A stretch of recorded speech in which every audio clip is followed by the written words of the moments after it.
করলাম। জি স্যার, শুরু করেন। আমরা তাহলে আজকে আপনাদের আজকে ডে কত? ডে 14 মেবি স্যার, 14 না 15। স্যার একটু দেখে নিই। ডে 18 17 পর্যন্ত করে ক্লাস।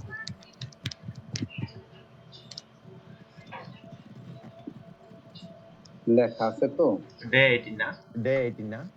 হ্যাঁ, ডে 18 18। আচ্ছা, তাহলে আমরা PHP দিয়ে শুরু করব। ওয়ার্ডপ্রেস না। আমরা আগে PHP ধরবো। PHP basic things and outs গুলো দেখব, ঠিক আছে? তো PHP শেখার জন্য আমাদের আগে আমি একটু W3 স্কুলের ওয়েবসাইটে যাই, ডেসক্রিপশন দেখি w3school.com এখানে যাই। PHP আসলে কি জানেন? PHP কি?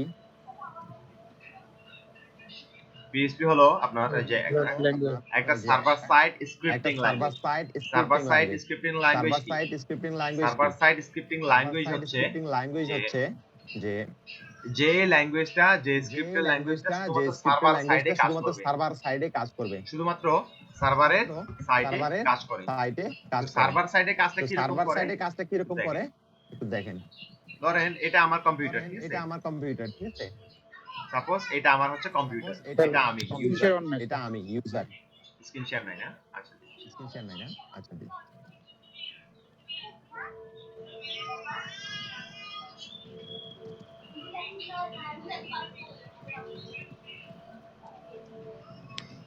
দেখতে পাচ্ছেন এখন?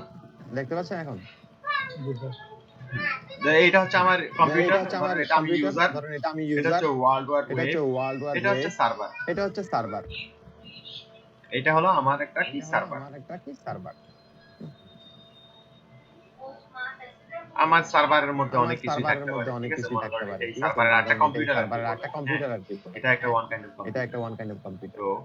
তো সার্ভারের মধ্যে থেকে আমরা যখন কোন একটা ওয়েবসাইটে যখন যাই, তখন আমরা কি করি?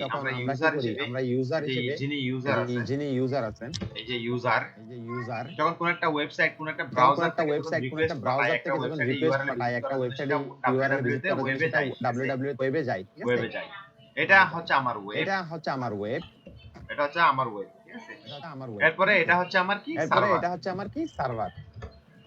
সার্ভার হচ্ছে যে একটা কম্পিউটার যেখানে আমার ডাটাগুলো থাকে, আমাদের যে ওয়েবসাইটে ডাটা কন্টেন্টগুলো 24 আওয়ার্স রানিং অবস্থায় থাকে। যার ফলে আমরা সব সময় যে কোনো জায়গা থেকে, পৃথিবীর যে কোনো জায়গা থেকে আমরা কি করতে পারি? আমাদের ওয়েবসাইটের কন্টেন্টগুলো আমরা দেখতে পারি। তো এই ওয়েবসাইটের কন্টেন্টটা আসলে মূলত দুই ভাবে কাজ করে, দুই রকমের। আমাদের টোটাল কন্টেন্ট যেটা আছে সেটা আমাদের কোথায় থাকে? আমাদের সার্ভারের ভিতরে থাকে। এই যে সার্ভারটা দেখতে পাচ্ছেন, সেই সার্ভারের ভিতরে থাকে।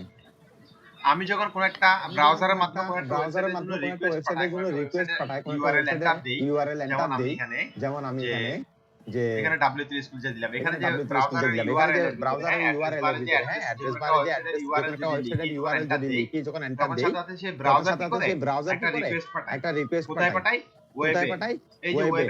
এই যে ওয়েবে একটা রিকোয়েস্ট পাঠায়। মানে কি করার জন্য? ডাটাটা আনার জন্য। ওয়েব কি করে? এই সাইডের আমি যে রিকোয়েস্ট পাঠাইলাম, এই রিকোয়েস্ট ডাটাটা কোন জায়গায় আছে সেটা দেখার জন্য। যেমন ধরেন আমাদের এটা, এই যে একটা ইউআরএল দেখতে পাচ্ছেন, এটা মূলত একটা আইপি অ্যাড্রেস, বুঝছেন?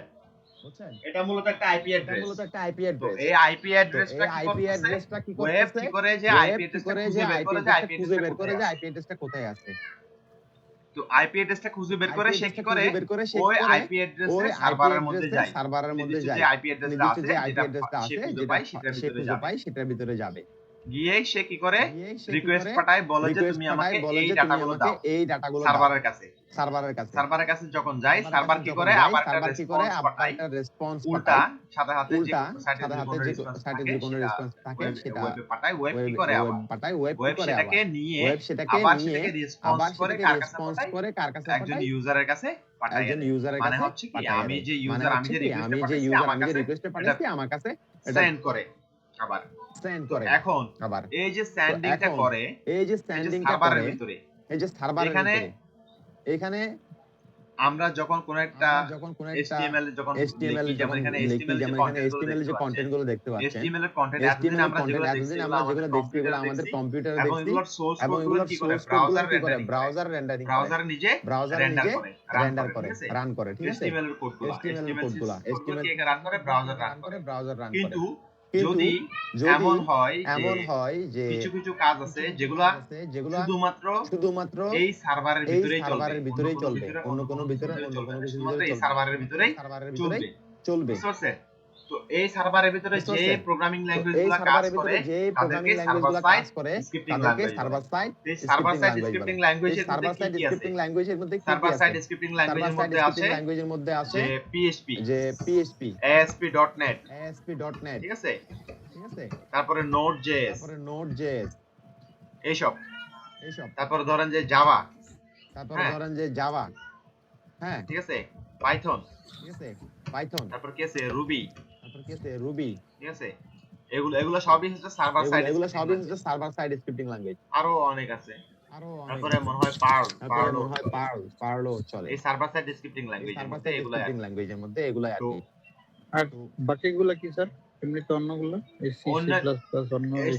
C++ তো মূলত আপনার কি একটা প্রোগ্রামিং ল্যাঙ্গুয়েজ, C++ কোনো সার্ভার না, কি করে সেটাকে কম্পাইলারের মাধ্যমে কম্পাইল করে। C++ একটা নিজস্ব কম্পাইলার আছে। C ইউজ করি কেন? C আমরা কেন ইউজ করি? C ইউজ করি মূলত আমাদের এই যে ডেস্কটপ অ্যাপ্লিকেশন গুলো যেটা দেখতে পাচ্ছেন, ঠিক আছে, এই ডেস্কটপ অ্যাপ্লিকেশন গুলোকে রানিং করানোর জন্য C ব্যবহার করা হয়, ডেস্কটপ অ্যাপ্লিকেশন তৈরি করার জন্য। আমরা করতেছি কি? আমরা করতেছি ওয়েব অ্যাপ্লিকেশন। বিষয়টা বুঝেন, অ্যাপ্লিকেশনটা এখানে কিন্তু দুই রকম। ডেস্কটপ কম্পিউটারে যেটা চলে সেটা হচ্ছে আপনার কম্পিউটারের অ্যাপ্লিকেশন। আর আমরা যেটা বানাচ্ছি একটা সার্ভারের মাধ্যমে যেটা রান করে যেটা বানাচ্ছি সেটা হচ্ছে যে এটাও এক ধরনের সফটওয়্যার বলা যায়। একটা ওয়েবে চলে, মানে একটা ওয়েব সার্ভারে চলে, আর একটা হচ্ছে নিজস্ব ইউজারের যেমন কম্পিউটারে চলে, যেমন কম্পিউটারের ব্রাউজার, বিভিন্ন সফটওয়্যার আমরা যেগুলো ইনস্টল করি আর, ঠিক আছে। বুঝতে পারছেন কনসেপ্টটা? তো এই ল্যাঙ্গুয়েজ গুলো চালানোর জন্য আমাদের নিজস্ব একটা সার্ভার লাগে, আমাদের ক্ষেত্রে PHP, আমাদের এই PHP চালানোর জন্য আমাদের একটা সার্ভার লাগবে।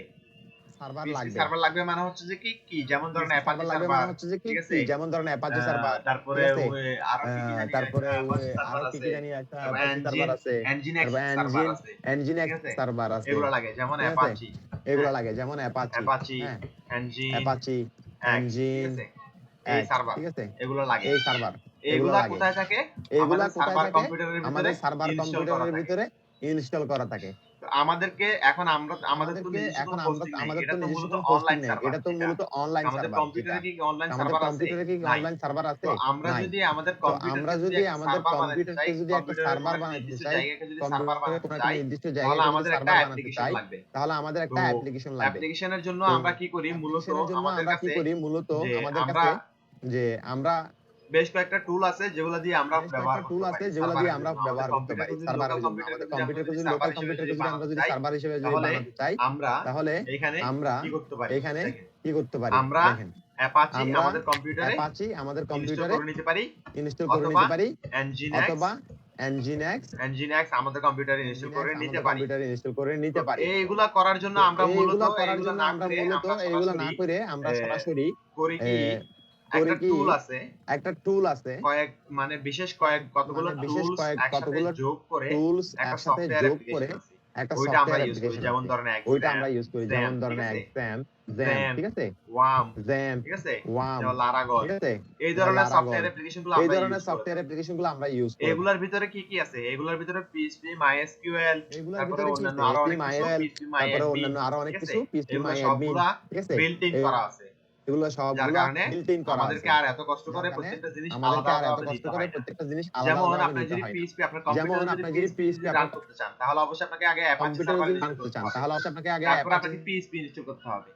তো এগুলা প্রত্যেকটা উইন্ডোজের জন্য বাইনারি ফাইল আছে আলাদা ভাবে। তারপর তো এগুলা আলাদা আলাদাভাবে বাইনারি ফাইল তৈরি না করে আমরা কি করি, বাইনারি জ্যাম ফাইল তৈরি সার্ভারে না করে চলে আমরা যাই। কি যেমন করি, একটা জ্যাম জ্যাম সার্ভারে চলে যাই। যেমন জ্যামটা একটা টুলটা জ্যাম যেমন টুল, এই যে এই অ্যাপাচি জ্যামটা ফ্রেন্ডস টুলটা যেমন এই মানে যে অ্যাপাচি কোম্পানির আর অ্যাপাচি কি, ফ্রেন্ডসের অ্যাপাচি সার্ভারে মানে অ্যাপাচি কোম্পানির নিজস্ব অ্যাপাচি একটা সার্ভারের ফ্রি ওয়েব নিজস্ব অ্যাপ্লিকেশন আছে, একটা free web web server application আছে, সলিউশন, একটা সার্ভার একটা সলিউশন, প্যাকেজ বলতে পারেন। একটা এই যে এটার একটা ভিতরে প্যাকেজ বলতে পারেন। এই যে এটার ভিতরে কমপ্লিটলি পিএইচপি, কমপ্লিটলি তারপরে মাইএসকিউএল, পিএইচপি, পিএইচপি তারপরে মাইঅ্যাডমিন, তারপরে মাইএসকিউএল, পিএইচপি ফাইলজিলা, মাইঅ্যাডমিন, এসব তারপরে ফাইলজিলা, একসাথে করে এসব দেওয়া আছে, একটা প্যাকেজ একসাথে করে দেওয়া দেওয়া আছে। আছে, একটা প্যাকেজ দেওয়া আছে। আমরা যদি এই ওয়েবসাইটে যাই, আমরা যেমন যদি এই ওয়েবসাইটে যাই, যেমন apache-friends.org, এই ওয়েবসাইটে গেলেই apache-friends.org, এই আমরা ওয়েবসাইটে জ্যাম্পের এই গেলেই ওয়েবসাইটে গেলে আমরা দেখব। জ্যাম্পের এই দেখেন ওয়েবসাইটে এখানে গেলে ডাউনলোড দেখব। করার জন্য বিভিন্ন দেখেন এখানে রকমের ডাউনলোড করার ভার্সন জন্য আছে, বিভিন্ন তিন রকমের ধরনের সফটওয়্যার ভার্সন আছে, অ্যাপ্লিকেশনের তিন জন্য, ধরনের অপারেটিং সিস্টেমের সফটওয়্যার জন্য তিন অ্যাপ্লিকেশনের জন্য, রকমের অপারেটিং ভার্সন সিস্টেমের দেওয়া জন্য আছে। তিন রকমের ভার্সন দেওয়া আছে।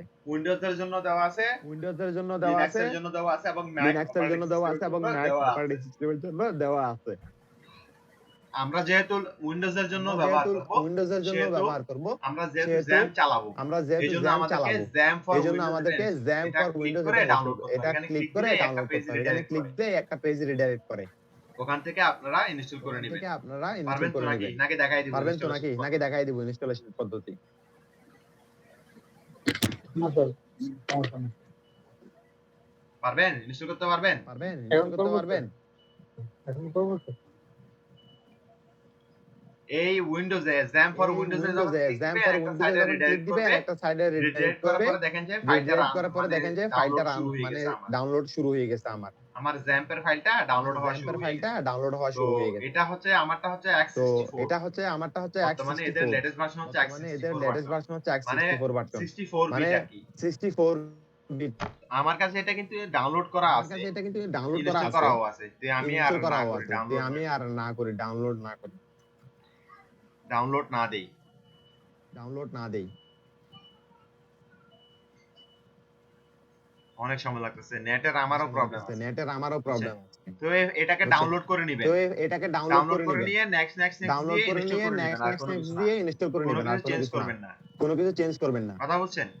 এখানে একটা বিষয় লক্ষণীয় আছে, সেটা হচ্ছে এখানে সেই আমি লক্ষণীয় তো আছে, সেটা হচ্ছে আমি তো আসলে এটা তো জ্যাম্প তো কি করলাম, আমার জ্যাম্প কি করলাম, আমার জ্যাম্প ইনস্টল করা, হ্যাঁ আমার কাছে ইনস্টল করা আছে। হ্যাঁ আমার কাছে ইনস্টল করছে।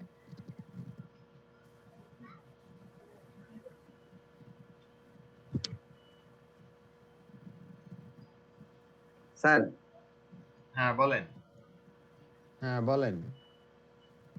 আমি একটু 1 মিনিটের জন্য আসতেছি, ওয়াশরুমে যাব। আচ্ছা স্যার স্ক্রিনশট কি হয়েছে? আচ্ছা যা, আপনি পাইছেন এরকম না? আচ্ছা আপনি আপনি ওল্ড পাইছেন ওল্ড এরকম না? ইয়াটা আচ্ছা আপনি এই ওল্ড স্যার এইখানে স্যার আমি জাস্ট জ্যাম ডাউনলোড লিখে সার্চ দিন স্যার, এই একটা হচ্ছে লিংক, আর হ্যাঁ আমি এইটাতেও ঢুকছি, এটাতেও ঢুকছি, এইটাতে হচ্ছে আপনার স্যার এইটা, আর আপনি যেটা ঢুকছেন সেটা হচ্ছে যে স্যার এই যে এইটা। হ্যাঁ, তো এটা হ্যাঁ। থেকে ডাউনলোড দেন, তো এটা থেকে ডাউনলোড দেন, একই জিনিস, হ্যাঁ একই জিনিস। একই জিনিস, হ্যাঁ একই জিনিস। ডাউনলোড দিলে স্যার সব দুটোই একই জিনিসই আসে, এই যে স্যার আপনার এখানে সেম, হ্যাঁ হ্যাঁ আমার সেম same জিনিস, সেম জিনিস, সেম জিনিস। আগে অ্যাপাচি এটা ডাউনলোড সেম করুন। জিনিস। আগে তো অ্যাপাচি এটা এটার ডাউনলোড মধ্যে করুন। আপনার তো এইখানে এটার মধ্যে আপনার এই জ্যাম্পের এইখানে মধ্যে একসাথে এই জ্যাম্পের আপনার মধ্যে কি কি আছে একসাথে দেখেন। আপনার এই কি কি আছে জ্যাম্পের দেখেন। ভিতরে একসাথে এই জ্যাম্পের ভিতরে আপনার একসাথে এই যে আপনার PHP এই ভার্সন যে 4 আছে, PHP PHP ভার্সন 4 আছে, PHP 7.4.110, 7.4.1 ব্যবহার করা 10 হয়েছে। তারপরে ব্যবহার করা MySQL হয়েছে। আছে তারপরে এটার ভিতরে, MySQL আছে তারপরে হচ্ছে এটার আপনার ভিতরে, টমক্যাট আছে, তারপরে হচ্ছে আপনার তারপরে টমক্যাট হচ্ছে যে আছে, আপনার ফাইলজিলা তারপরে হচ্ছে যে এক্সটেনশন, আপনার ফাইলজিলা ফাইলজিলা সার্ভারের এক্সটেনশন, জন্য, মানে ফাইল ফাইলজিলা আপলোড করার সার্ভারের জন্য জন্য, FTP মানে ফাইল সার্ভার আপলোড দিয়ে করার করে জন্য, FTP ফাইলজিলা সার্ভার দিয়ে দিয়ে ফাইল করে আপলোড করার জন্য। ফাইলজিলা দিয়ে তারপরে ফাইল আপলোড পার্ল করার জন্য। ল্যাঙ্গুয়েজ আছে, তারপরে PHP আছে, পার্ল সাথে ল্যাঙ্গুয়েজ আছে, আপনার PHP PHP আছে, সাথে মাইঅ্যাডমিন আছে। আপনার এই PHP কটা মাইঅ্যাডমিন জিনিস আছে। একসাথে একটা একটা ভিতরে জিনিস দিয়ে একসাথে টোটাল একটা জিনিস থেকে কি জিনিস করছে দিয়ে জানেন, টোটাল একটা জিনিস প্যাকেজ থেকে কি করে করতে দিচ্ছে। জানেন, একটা প্যাকেজ বারবার এখানে করে দিচ্ছে। প্রত্যেকটা বাইনারি ফাইল যেমন এখানে PHP, প্রত্যেকটা বাইনারি ফাইল MySQL, যেমন PHP, PHP মাইঅ্যাডমিন MySQL, সবগুলো PHP একসাথে মাইঅ্যাডমিন ইনস্টল সবগুলো আলাদাভাবে একসাথে ইনস্টল না করে আলাদাভাবে একটা ইনস্টল না প্যাকেজ করে ইনস্টল করলে কি একটা হবে, প্যাকেজ যে ইনস্টল করলে কি আপনার হবে, মানে যে একসাথে আপনার সবকিছু পাওয়া মানে গেলেন। একসাথে এই সবকিছু জন্য পাওয়া মূলত গেলেন। এটা একটা প্যাকেজ করে এই দিচ্ছে। জন্য মূলত এটা একটা প্যাকেজ করে দিচ্ছে। বিগিনিং ক্ষেত্রে বিগিনিং করে উইন্ডোজের জন্য বাইনারি ফাইল হিসেবে বাইনারি ফাইল হিসেবে আলাদা আলাদা ভাবে একটা করে ইনস্টল না করে একটা করে ইনস্টল না সরাসরি করে এরকম কোন একটা প্যাকেজ সরাসরি ইনস্টল এরকম করে কোন নেওয়াই একটা বেটার। প্যাকেজ ইনস্টল করে যেমন নেওয়াই বেটার। জ্যাম্পের কথা যেমন বললাম, জ্যাম্প ইনস্টল জ্যাম্পের করে কথা বললাম, নেওয়াটাই এই জ্যাম্প সবচেয়ে ইনস্টল করে সহজ। নেওয়াটাই এবং সবচেয়ে সবচেয়ে সহজ পেইনলেস একটা এবং কাজ। সবচেয়ে পেইনলেস শুধুমাত্র একটা আমি কাজ। জ্যামটাকে ডাউনলোড করে শুধুমাত্র নিব, ডাউনলোড করে নিয়ে শুধুমাত্র আমি আমার জ্যামটাকে কম্পিউটারে কি ডাউনলোড করে করে নিব, নিব, ইনস্টল করে ডাউনলোড নিব। করে নিয়ে শুধুমাত্র আমার এইটুকুই, কম্পিউটারে কি করে নিব, আর ইনস্টল করে বিশেষ নিব। কোনো কিছু নাই। এইটুকুই, আর এ বিশেষ হচ্ছে কোনো বিষয়। কিছু নাই। এই হচ্ছে বিষয়। স্যার আমি আগে একবার স্যার জ্যাম দিয়ে অল্প একটু কাজ করছিলাম স্যার, এটা হচ্ছে ওই যে ওয়েব ট্রোলিং এর একটা কাজ শেখার চেষ্টা করছিলাম, তখন হচ্ছে জ্যাম ইনস্টল করে পিএইচপি কিছু কাজ বাজ করছিলাম অল্প। সাইফা, এদিকে আসো। তো পিএইচপি অল্প কিছু কাজ দিয়ে স্যার ওই যে ওয়েব মাইনিং বা ওয়েব ট্রোলিং এটা তো করা যায় স্যার।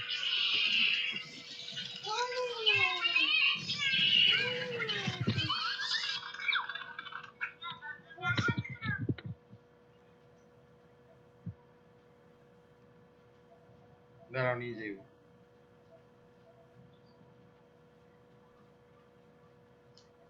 চুপ করো। আমি কথা বলি।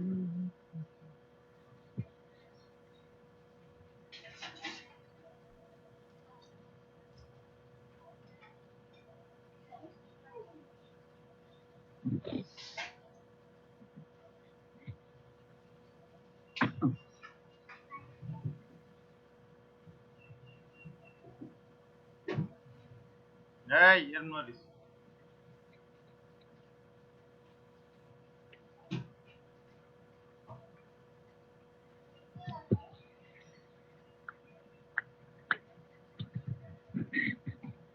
জি আপু, ফোন দিলে যায়। আর ক্লাস করে দে, ঘুম 7টা বাজে উঠি, ক্লাস করানো হবে না। কইলাম তো। হ্যাঁ? আয় ফেসবুকত পাই দি, ফেসবুকত তুই আয় তোর হতা হইতে পারি তো, আয় হতা হইতে পারি তোর লগে, এদের আমি মেসেজ দিলাম দে। হতা হইতে পারি তো। আয়। হইলাম তো না এদিন না হইলাম খালি হই তো খালি আবার হইলাম দে। ইতলা হতা হইতে পারি, ওই এই তো সম্ভবত হাজ দে ব্যস্ত ব্যস্ত পারলা তো সম্ভবত আমলা তোলা পারলা হইতে পারি।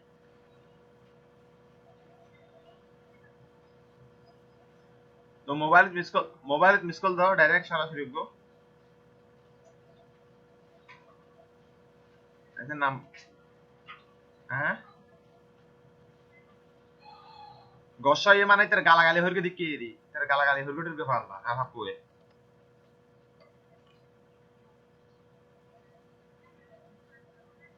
হ্যাঁ ইন হন লোকি হয়ে দে হারমাইয়ে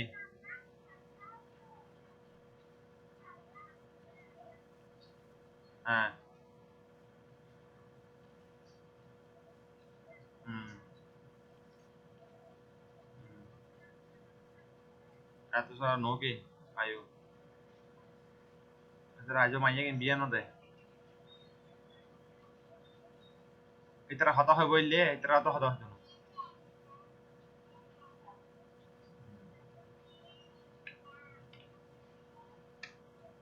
হ্যাঁ এটা লাগে তো মাথা খারাপ হয়ে যায়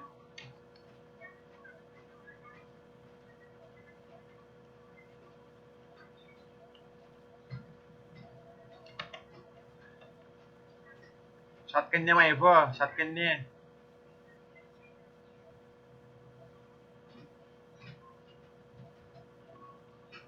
যারা হতা হওনি সমস্যা তো ইয়া তারা হতা হবো নি তারা হবে তারা মাইয়া জি কেন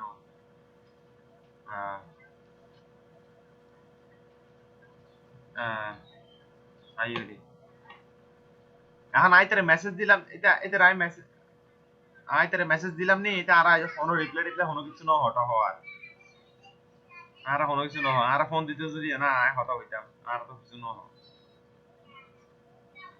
আচ্ছা লা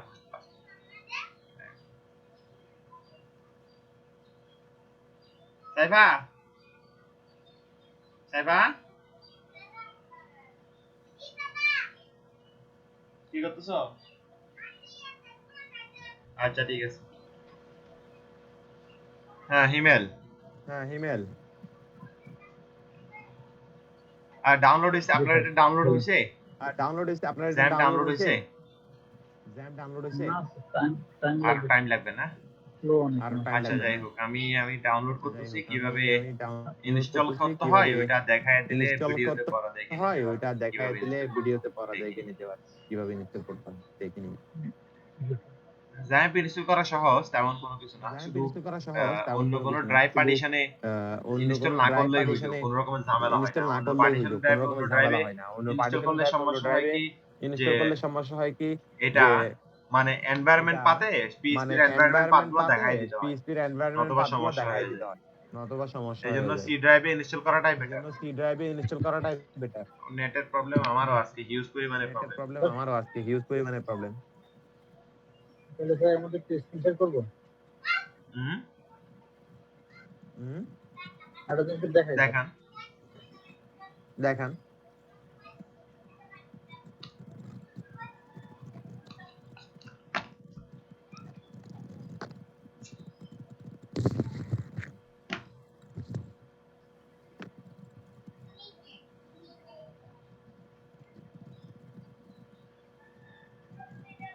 স্যার হ্যাঁ বলেন। একটা প্রশ্ন করি হ্যাঁ স্যার। বলেন। করেন। স্যার পিক্সি দিয়া কালার কিভাবে স্যার করে ক্লোন করে পিক্সি? পিক্সি, পিক্সি ইনস্টল করে নেন, ইনস্টল পিক্সি করে নিলে তো হয়ে পিক্সি গেল। ইনস্টল করে নেন, ইনস্টল করে নিলে তো হয়ে গেল। না ইনস্টল করে নিয়েছি, কিন্তু আমি কালার উপরে ধরলে কালারের কোড আসে, কিন্তু কোডটা নেব কপি করে নেব কিভাবে? কালারের উপরে কোড আসলে এটা কালারের উপরে ক্লিক করলে কোড এখানে আসলে কালারের এটা কোডটা এটা কপি ক্লিক করা করলে যায় না? এখানে কালারের কোডটা কপি করা যায় না? না, কপির কোনো অপশন আসতেছে না স্যার।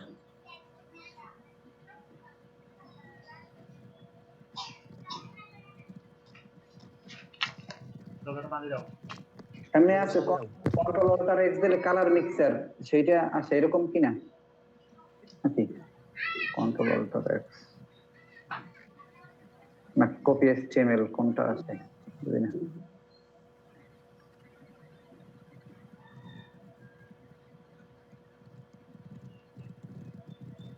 হুম, স্যার হুম, স্যার এটা এই যে করা করা শুরু করছিলাম আর কি একটা হ্যাঁ ওয়েবসাইট স্যার। হ্যাঁ, আম, এইটুকু করছিলাম স্যার মোটামুটি। স্যার আমার এইখানে হচ্ছে এই যে কার্ড কার্ড ইউজ করছিলাম স্যার, এই যে এখানে আচ্ছা আচ্ছা। চারটা। আচ্ছা আচ্ছা। তো স্যার এইখানে যে ইমেজ গুলো স্যার, ইমেজ গুলোরে ছোট করবো কিভাবে স্যার? হাইট উইডথ দিলে তো স্যার এই কার্ডের মধ্যে ছোট হয়ে যায়, কিন্তু ইমেজ আসলে ছোট হয় না। মানে ইমেজ আমি আসলে স্যার পুরো ইমেজটারে স্যার ওইভাবে ছোট করতে চাই, কিন্তু মানে ওরকম ভাবে হয় না। ওই ইমেজকে ধরে ওই ওটাতে ইমেজকে ধরে ওটাতে হাইট উইডথ দেন, তাহলে হয়ে দেন, যাবে তাহলে হয়ে যাবে। সরাসরি। এই ইমেজকে হ্যাঁ, ধরে হ্যাঁ, তো স্যার আমি কোডটা দেখান। এই কোডটা ইমেজটা দেখান। হচ্ছে এই যে স্যার এই ইমেজ হচ্ছে এই কার্ডের এই যে অফারিংস পার্ট, এখানে স্যার এই কার্ডের মধ্যে স্যার এই যে ইমেজ গুলো স্যার। তো এখানে ইমেজ আছে হচ্ছে স্যার এই যে কার্ডের আন্ডারে স্যার এই যে ইমেজ গুলো আছে। ঠিক আছে স্যার, আমি এখানে স্টাইল সিএসএস স্যার এই যে কার্ডের আন্ডারে ইমেজে এই যে বর্ডার দিয়ে রাখছি, খালি বর্ডার রেডিয়াস 50% করছি। এখানে স্যার এই যে ইয়ে দেবো, হাইট ওয়েট দেবো। একটু আমি দাঁড়ান, বড় মনিটরটা আমি একটু আমি দাঁড়ান, বড় মনিটরটা আমি অফ করি।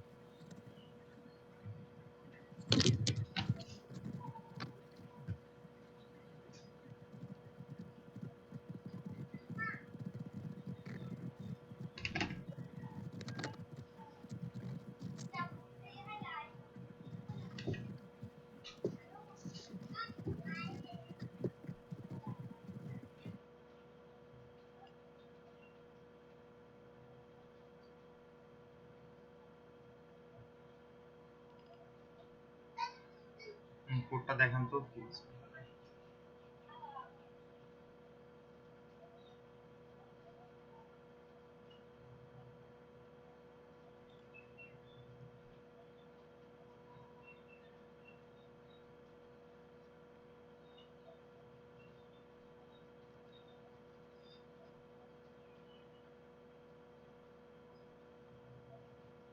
হুম,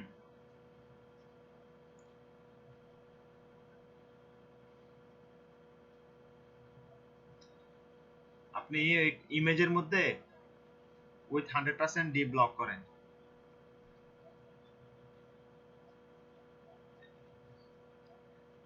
ইমেজে ক্লাস দেন, ইমেজের মধ্যে ক্লাস দেন, ওই ক্লাসের মধ্যে এখানে একটা ক্লাস লেখেন উইথ 100% w-100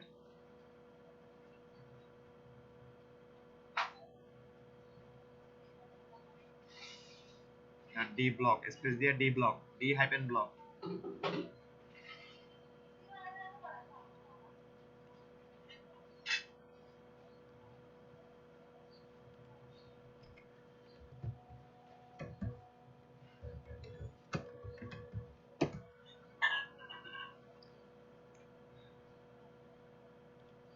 বুটস্ট্র্যাপ কার্ডের আপনি পুরো ইমেজটা কতটুকু থাকবে?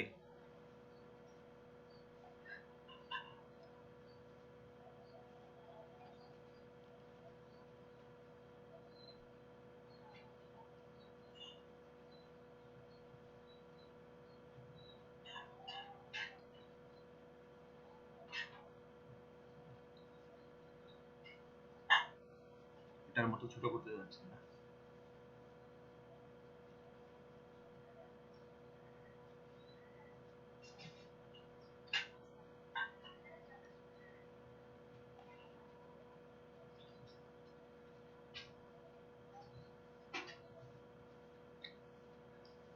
কোডে যান,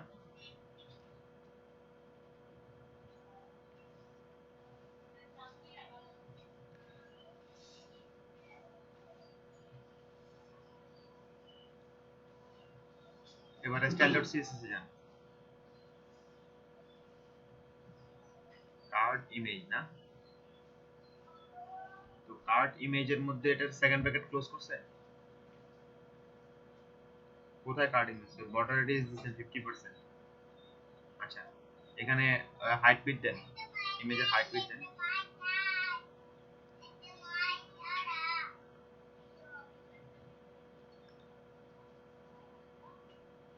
দেন 80 পিক্সেল দেন,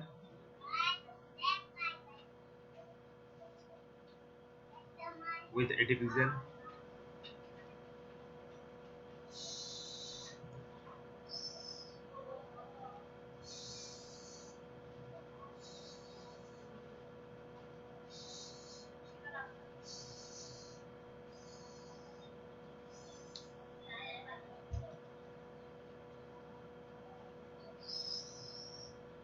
এবার ইমেজটাকে সেন্টারে নিয়ে আসেন।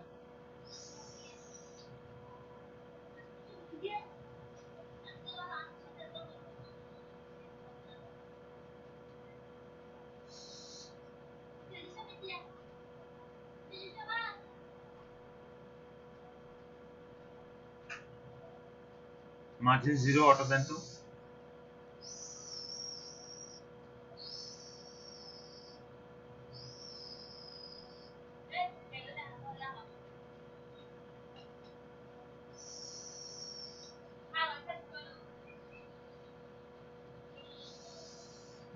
এবার ইমেজগুলো, এবার ইমেজগুলোকে যে ইয়া করেন, সেই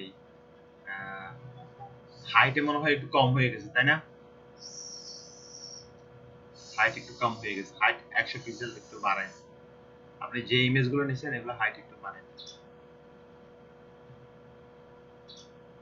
100 পিক্সেল উইথ 60 পিক্সেল করেন।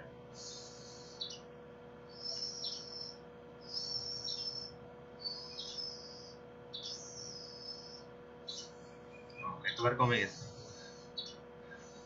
উইথও 100 করে দেন, দুইটা 100।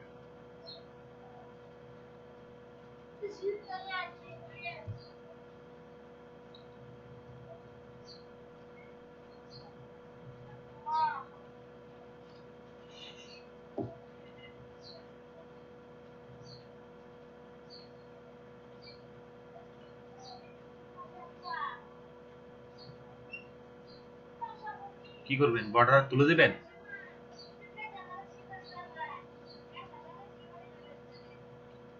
তাহলে কার্ডকে ধরে, কার্ড ক্লাসকে ধরে বর্ডার নাম করে দেন। কার্ডকে ধরেন, ক্লাসকে কার্ড ক্লাস ধরেন, কার্ড ক্লাসকে ধরে বর্ডারটা নাম করে দেন।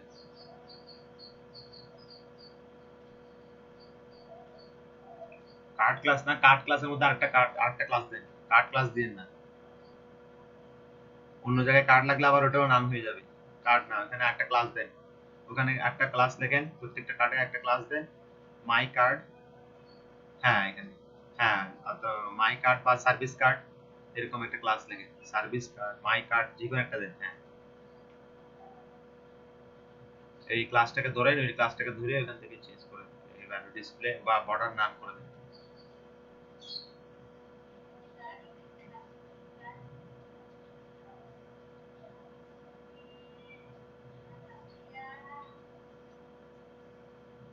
ধরেন, সমস্যা নেই, সবগুলো কার্ডে ওইটার পাশে।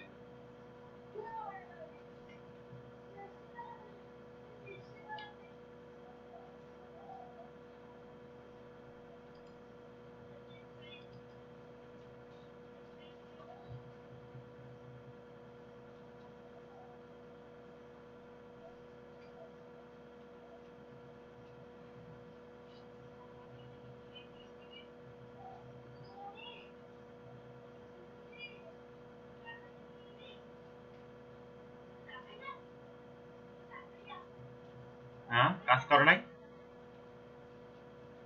কই দেখি, কই, আচ্ছা বর্ডার আছে না, আচ্ছা ইন্সপেক্ট করেন, ইন্সপেক্ট করে দেখেন।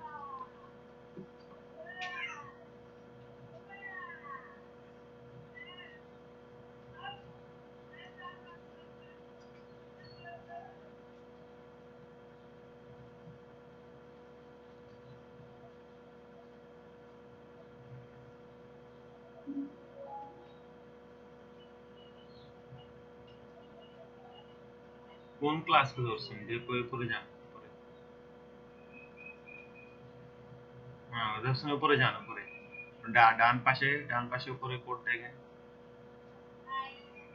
দেখেন কার্ডের ভিতরে কি আছে, বর্ডার ওয়ান,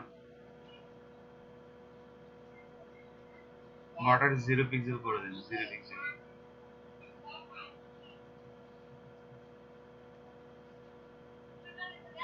ঠিক আছে। এবার কোডে যান, কোডে গিয়ে বর্ডার 0 পিক্সেল করে দেন, এই যে বর্ডার নাম তো, বর্ডার নাম,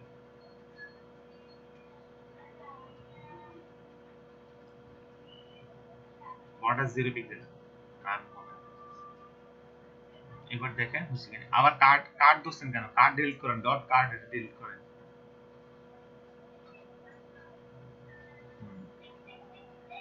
হ্যাঁ, এবার দেখেন হচ্ছে কিনা।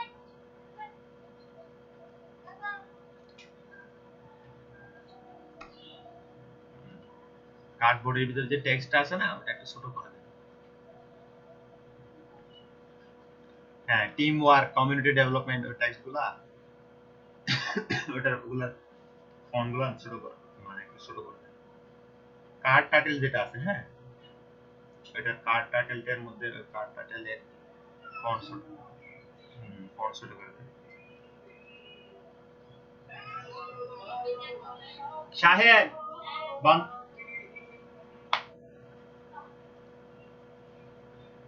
বলেন কি বলছেন।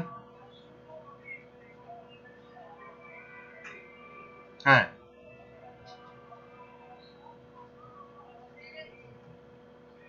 হুম, যত বাদ দিয়ে আবার শোনো যান।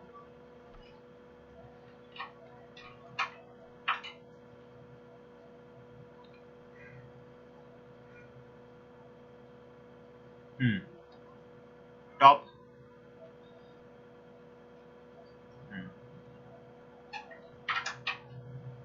প্যাডিং দেন, হ্যাঁ ওখানে ক্লাসে যান, ওইটাতে কোডে যান, ওইটার কোডে যান।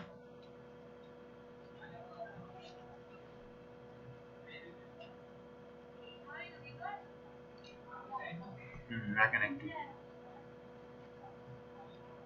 অ্যাবাউট আছে, মার্জিন টপ দিছেন 50 পিক্সেল, অ্যাবাউট না, ক্লাস কালারটা কোথায় দিছেন, অ্যাবাউট আস সেকশনে দিছেন কালার।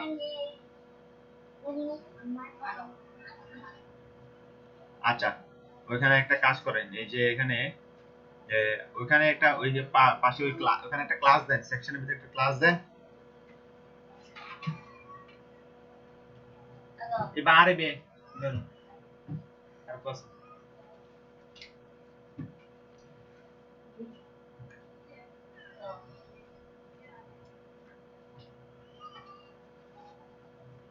মার্জিন না প্যাডিং দিবেন।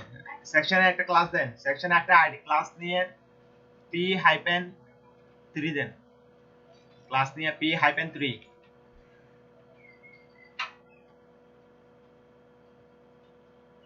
হ্যাঁ এবার যান, 3 দিলে আপনার কত আসবে?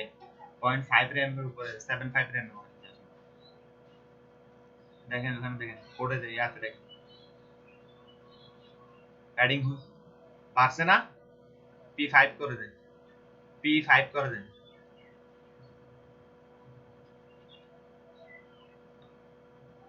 সব দিক দিয়ে বাড়ছে। টপ এবং আপনি যদি টপ এবং বটমে যদি দিতে চান তাহলে py-5 py-5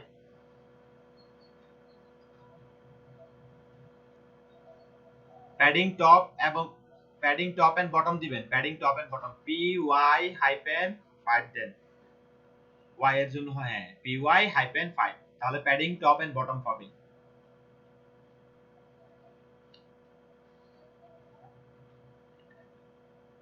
রিলোড দেন, বুঝছেন? এবং লেফট এন্ড রাইটে প্যাডিং আছে, আপনি দেখেন চেক করে দেখেন লেফট এন্ড রাইটে প্যাডিং আছে কিনা দেখেন, ইন্সপেক্ট করেন। অ্যাবাউট আস সেকশনে দেখেন, অ্যাবাউট আস সেকশন ওখানে আবার ক্লিক করতে হবে কেন? আপনি সেকশনে ক্লিক দেন, হ্যাঁ এখানে ক্লিক দেন। এবার নিচে আসেন, ডান পাশে নিচে এসে বক্স দেখেন।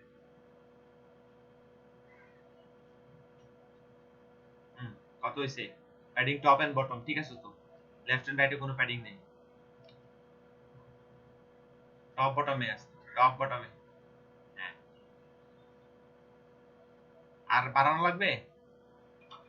py মানে হচ্ছে যে মানে x axis y axis, x axis মানে হচ্ছে left and right, left and right হলে px, ঠিক আছে x হবে। আর যদি টপ এন্ড বটম হয় তাহলে y অ্যাক্সিস হবে। এইজন্যই py, p এর জন্য হচ্ছে প্যাডিং এর জন্য p, আর y টপ বটমের জন্য হচ্ছে যে y।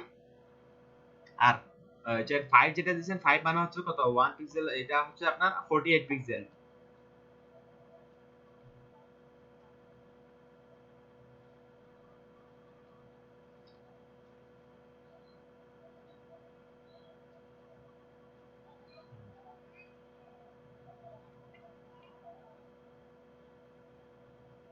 ফন্টাসম সিডিএন এর লিংক ঠিক আছে, লিংক ঠিক থাকলে কাজ তো করবে।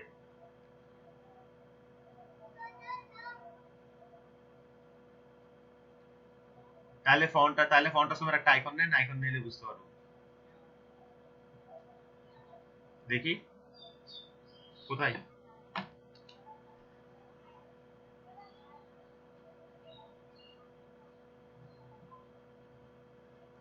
আইকনের ঠিক আছে, ফন্টাসমের আইকনের ঠিক আছে। স্প্যান ট্যাগের ভিতরে দিতে হবে না এটা, অ্যাবাউট না দাঁড়ান,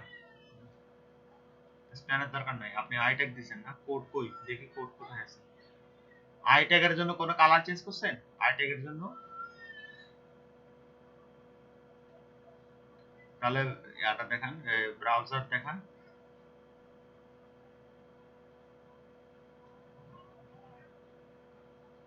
ব্রাউজার কই?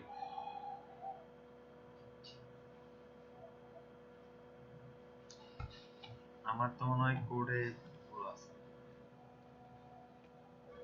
দেখেন তাহলে সিডিএন লিংকটা পাইছে কিনা ঠিকভাবে দেখেন।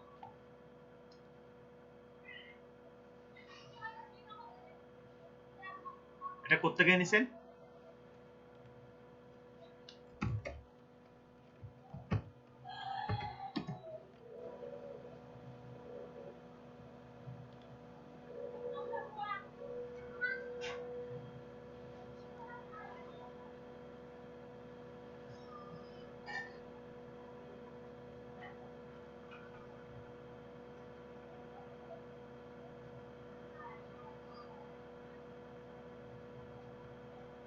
ফন্টাসম আপনার ইয়ার থেকে কোডের মধ্যে থেকে আপনার ফন্টাসমটা ইয়া হয়েছে কিনা দেখেন।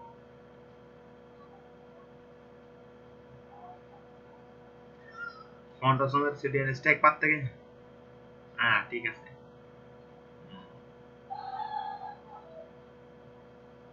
আচ্ছা আচ্ছা বুঝতে পারছি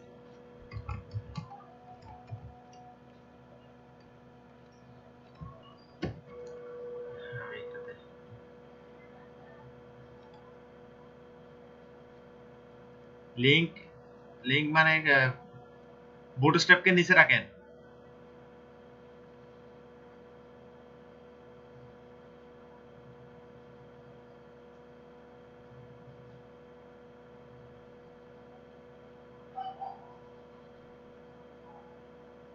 হ্যাঁ হ্যাঁ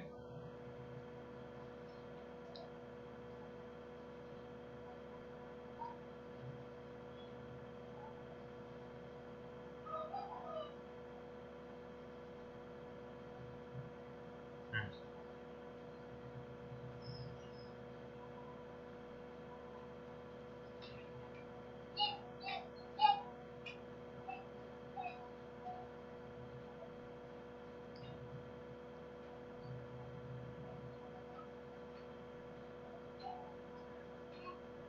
এটা এসবিজি আইকন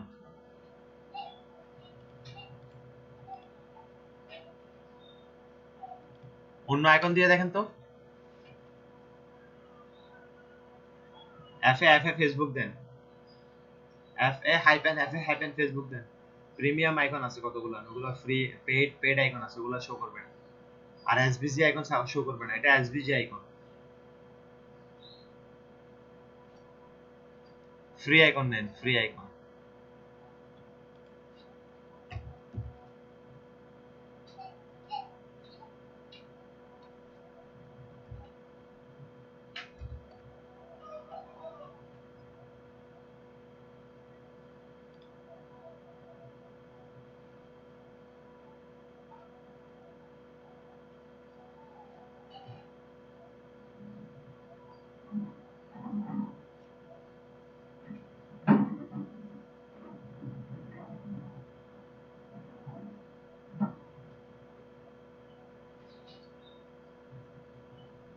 কাজ করে নাই কোডটা ইন্সপেক্ট করেন ব্রাউজারে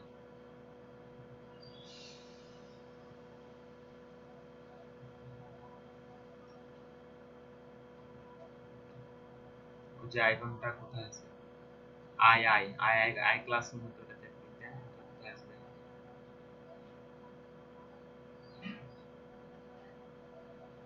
কই আইকনটা কই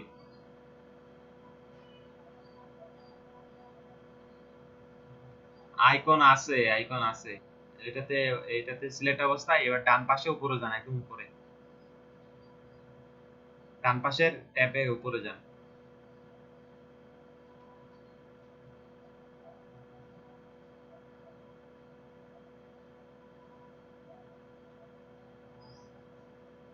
আছেন ওখানে এলিমেন্ট ডট স্টাইল ওখানে কালার দেন ব্ল্যাক কালার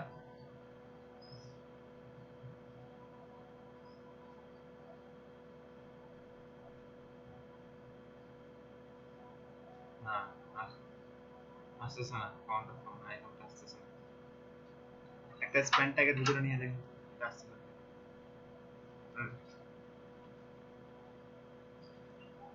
আচ্ছা একটা জিনিস আমি একটু আমাকে একটু দেখান তো যে সেকশন আইডিতে ক্লাসটা আইডিতে সেকশন আইডিতে ক্লিক দেন তো অ্যাবাউট আস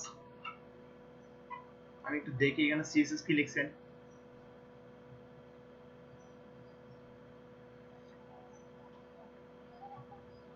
একটা ব্যাকগ্রাউন্ড কালার দিয়েছেন শুধুমাত্র কিছুই জানি না বুঝতে পারছি ব্যাকগ্রাউন্ড কালারটা উঠাই দেন আবার দেখি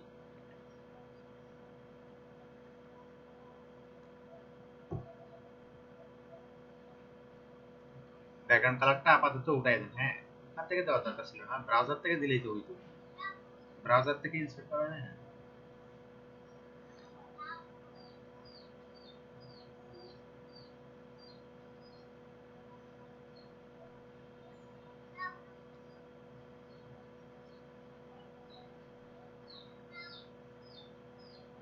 বুঝতে পারছি আর ঘটনা এবার আপনি একদম উপরে যান এই যে বাম পাশে কোডের ভিতরে ইন্সপেক্ট এলিমেন্টের ভিতরে একদম উপরে দেখেন উপরে যান হ্যাঁ এখানে হেড ট্যাগের ভিতরে যে ইয়াটা দিছেন ওটা একটু দেখেন তো ঠিক আছে কিনা, সিএসএস লিংকটা ঠিক আছে কিনা, ফন্ট অসামের কোডটা ঠিক আছে কিনা সেটা দেখতে বলছি হেড ট্যাগের ভিতরে।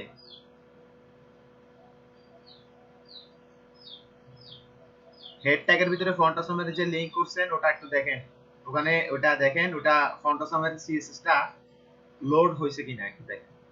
হ্যাঁ, ওটাতে রাইট বাটনে ক্লিক দিয়ে ওপেন ইন নিউ ট্যাব।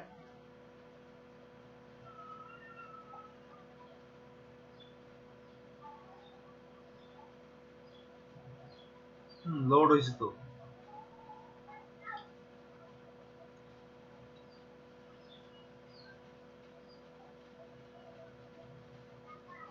আসলো না, তাহলে ওই আইকনটাকে স্প্যান ট্যাগের ভিতরে নেন।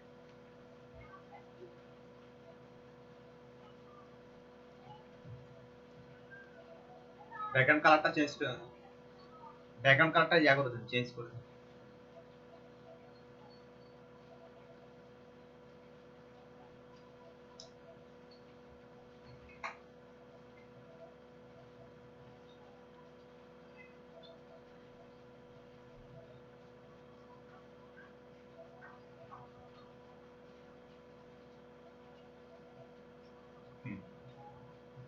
আসতেছে না, ফন্ট অসাম কি লেটেস্ট কোনো কিছু চেঞ্জ করছে নাকি?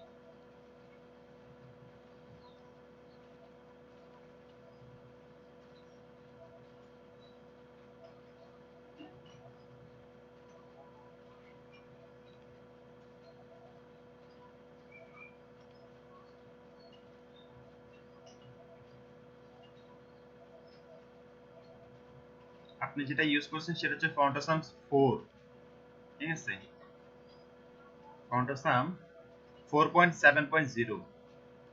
তো 4.7.0 এর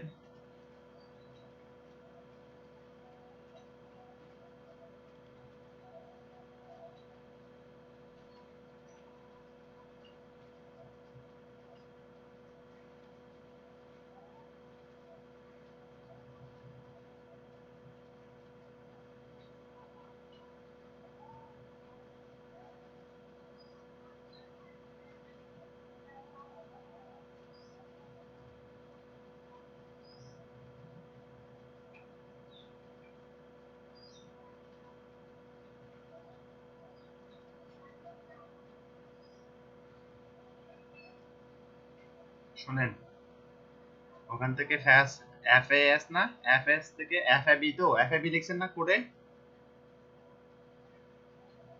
এফএ এফএ থেকে এফএবি থেকে বিটা ডিলিট করেন, এফএ এফএ হাইপেন ফেসবুক দিবেন, এফএ এফএ হাইপেন ফেসবুক দেন শুধু, লাস্টে একটা মুছেন, সেভ দেন, এবার এবার দেন।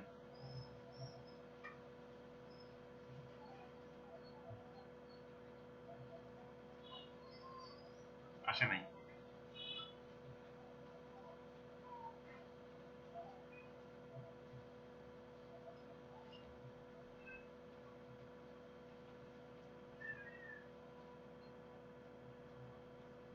তাহলে এফ এ এস দেন তো, এফ এস, এস তো না, এস তো স্ট্যান্ড ফর ব্র্যান্ড, এটা তো ব্র্যান্ড।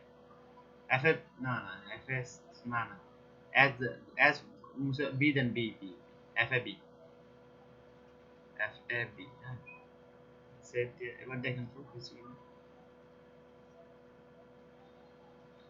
এফ এ বিও যদি না হয় তাহলে কিন্তু একটা ঝামেলা আছে।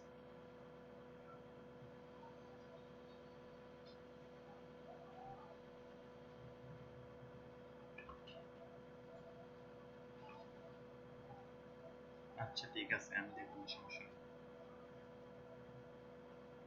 আচ্ছা ওটা আমি দেখবো না,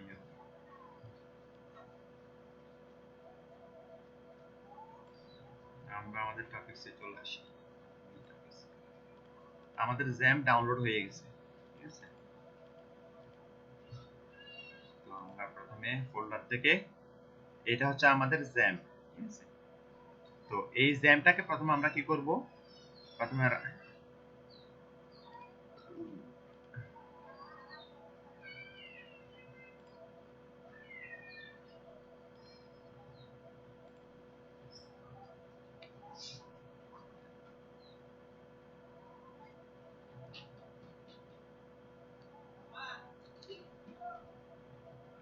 দেখছেন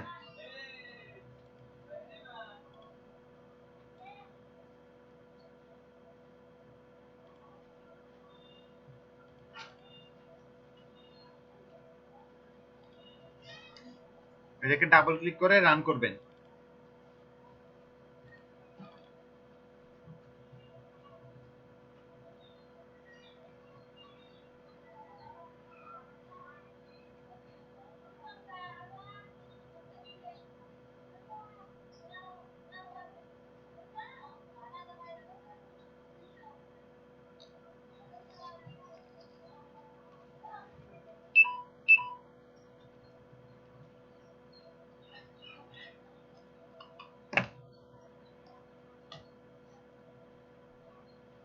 ইউজার অ্যাক্সেস কন্ট্রোল থেকে আপনাকে জিজ্ঞেস করবে যে এটাকে রান করবে কিনা, ইয়েস দিবেন।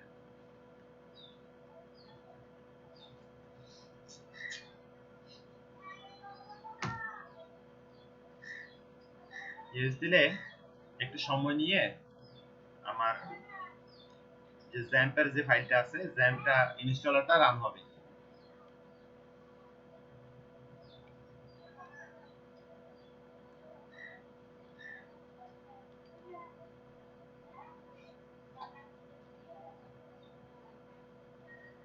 এখানে একটা এরর মেসেজ আসছে, ওকে দিবেন এটাতে। এখন এটা সেটআপ প্রসেস, ঠিক আছে। এখানে আইসা নেক্সট যাব। এখানে যা কিছু আছে কম্পোনেন্ট, এখান থেকে কোনো কিছু চেঞ্জ করবেন না, যা আছে অ্যাজ ইট ইজ তাই সব রেখে দেবেন, তারপর নেক্সটে যাবেন। আর এখানে এসে ইনস্টলেশন ফোল্ডারে এসে এইখানে যে জিনিসটা আছে যেমন আছে তেমন রেখে দিবেন।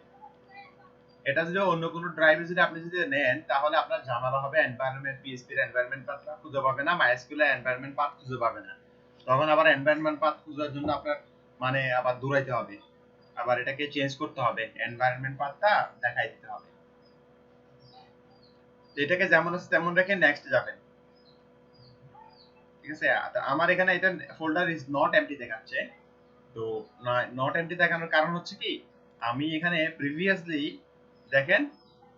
আমি জ্যাম্প ইনস্টল করছি, আমার জ্যাম্প ফোল্ডারের ভিতরে অলরেডি জ্যাম্প ইনস্টল করা আছে, এই জন্যই এটা দেখাচ্ছে। তো আপনার ক্ষেত্রে এটা থাকবে না যদি ইনস্টল না করে থাকেন আগে থেকে। তো এখানে নেক্সট দিয়ে শুধু নেক্সট দিয়ে কি করে যাবেন, ইনস্টলেশন করে যাবেন। তারপরে লাস্টে দিয়ে আইসা আপনার কাছে একটা নেটওয়ার্কের অ্যালাউ অ্যাক্সেস চাইবে, উইন্ডোজের আপনার ফায়ারওয়াল থেকে অ্যালাউ করতে হবে, ওখানে ইয়েস করে দেবেন বা অ্যালাউ করে দিবেন, ঠিক আছে। ইউজার অ্যাক্সেস কন্ট্রোল থেকে নেটওয়ার্ক ফায়ারওয়ালের জন্য ওটাকে অ্যালাউ করে দিবেন, নেটওয়ার্কে যেন অ্যাক্সেস করতে পারে। তো অ্যালাউ করে দিবেন, তাহলে ফিনিশ দিবেন, তারপরে হয়ে যাবে, ঠিক আছে।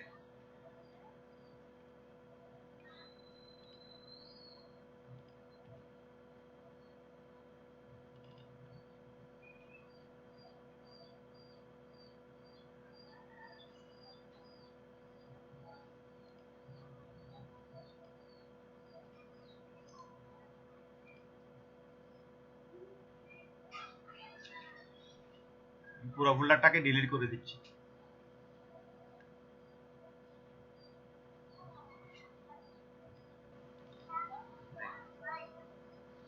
জ্যামটাকে রান করতেছি।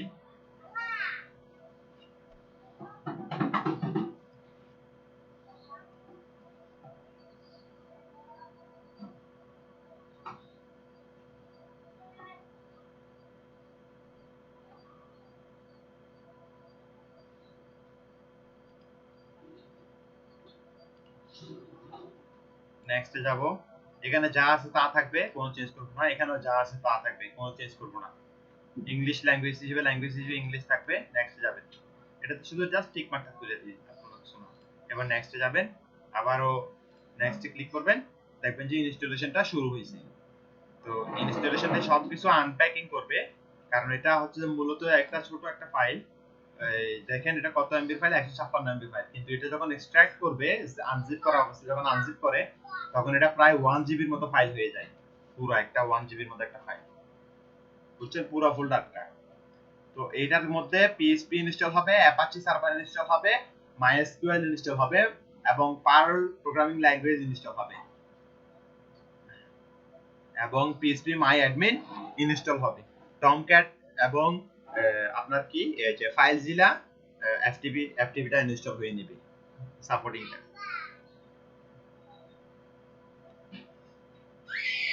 এটা ইনস্টল হওয়ার জন্য প্রায় ধরেন যে আপনার 5 মিনিট মতো সময় লাগে প্রায়। র্যাম বেশি থাকলে আরো কম লাগে, পিসি এর ক্যাপাসিটি অনুযায়ী সময় লাগে।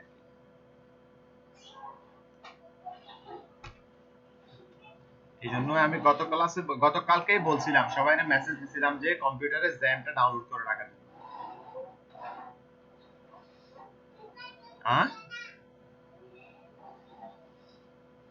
বুঝি না, আমার কাছে তো ইনস্টল করা ছিল, আমি আবার ডিলিট করে দিছি না।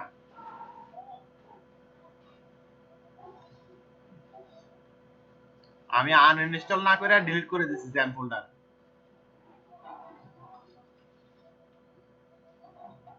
এখন হয়তো আবার দেখা যাবে, হয়তো এরর দেখাবে আমাকে। দেখায় কপাল ভালো, যদি ভালো হয় তাহলে দেখাবে না এরর, আর কপাল খারাপ হলে দেখাবে। আপনার সেটিং আমি বলি, কম্পিউটারে আপনার কম্পিউটারের সেটিংস ল্যাব, ডেভেলপমেন্ট ল্যাব সব সময় ভালোভাবে এমনভাবে কাজ করবেন যাতে করে কোনো রকমের ধরতে না হয়, আর দ্বিতীয়বার যাতে আর কোনো কিছু ইনস্টল করতে না হয়, এমনভাবে সবকিছু করবেন, রেডি করবেন। আপনি যখন ডেভেলপমেন্ট করবেন, যেমন যে ওয়েব ডিজাইনের ক্ষেত্রে কোনো কিছু লাগে না, বিশেষ করে সার্ভার পিএইচপি এর কাজ করতে গেলে বা সার্ভার সাইডের কাজ করতে গেলে, সার্ভার ইনস্টল করতে গেলে তখন একটু মানে সতর্কতার সাথে কাজগুলো করতে হয়। যেমন ধরেন যে মনে করেন আপনি আপডেট ভার্সনটা ইনস্টল করবেন জ্যাম্পের জন্য, তাহলে আপনাকে প্রিভিয়াস ভার্সনটা রিমুভ করতে হবে। তো রিমুভ করার আগে অবশ্যই আপনাকে htdoc ফোল্ডারের ভিতরে যে ফোল্ডারগুলো আপনি আর আগে রাখছেন এগুলো সব আলাদাভাবে ব্যাকআপ নিয়ে নিতে হবে। তারপরে আপনাকে আনইনস্টল করতে হবে, তারপরে নতুনটা ইনস্টল করতে হবে, এইরকম।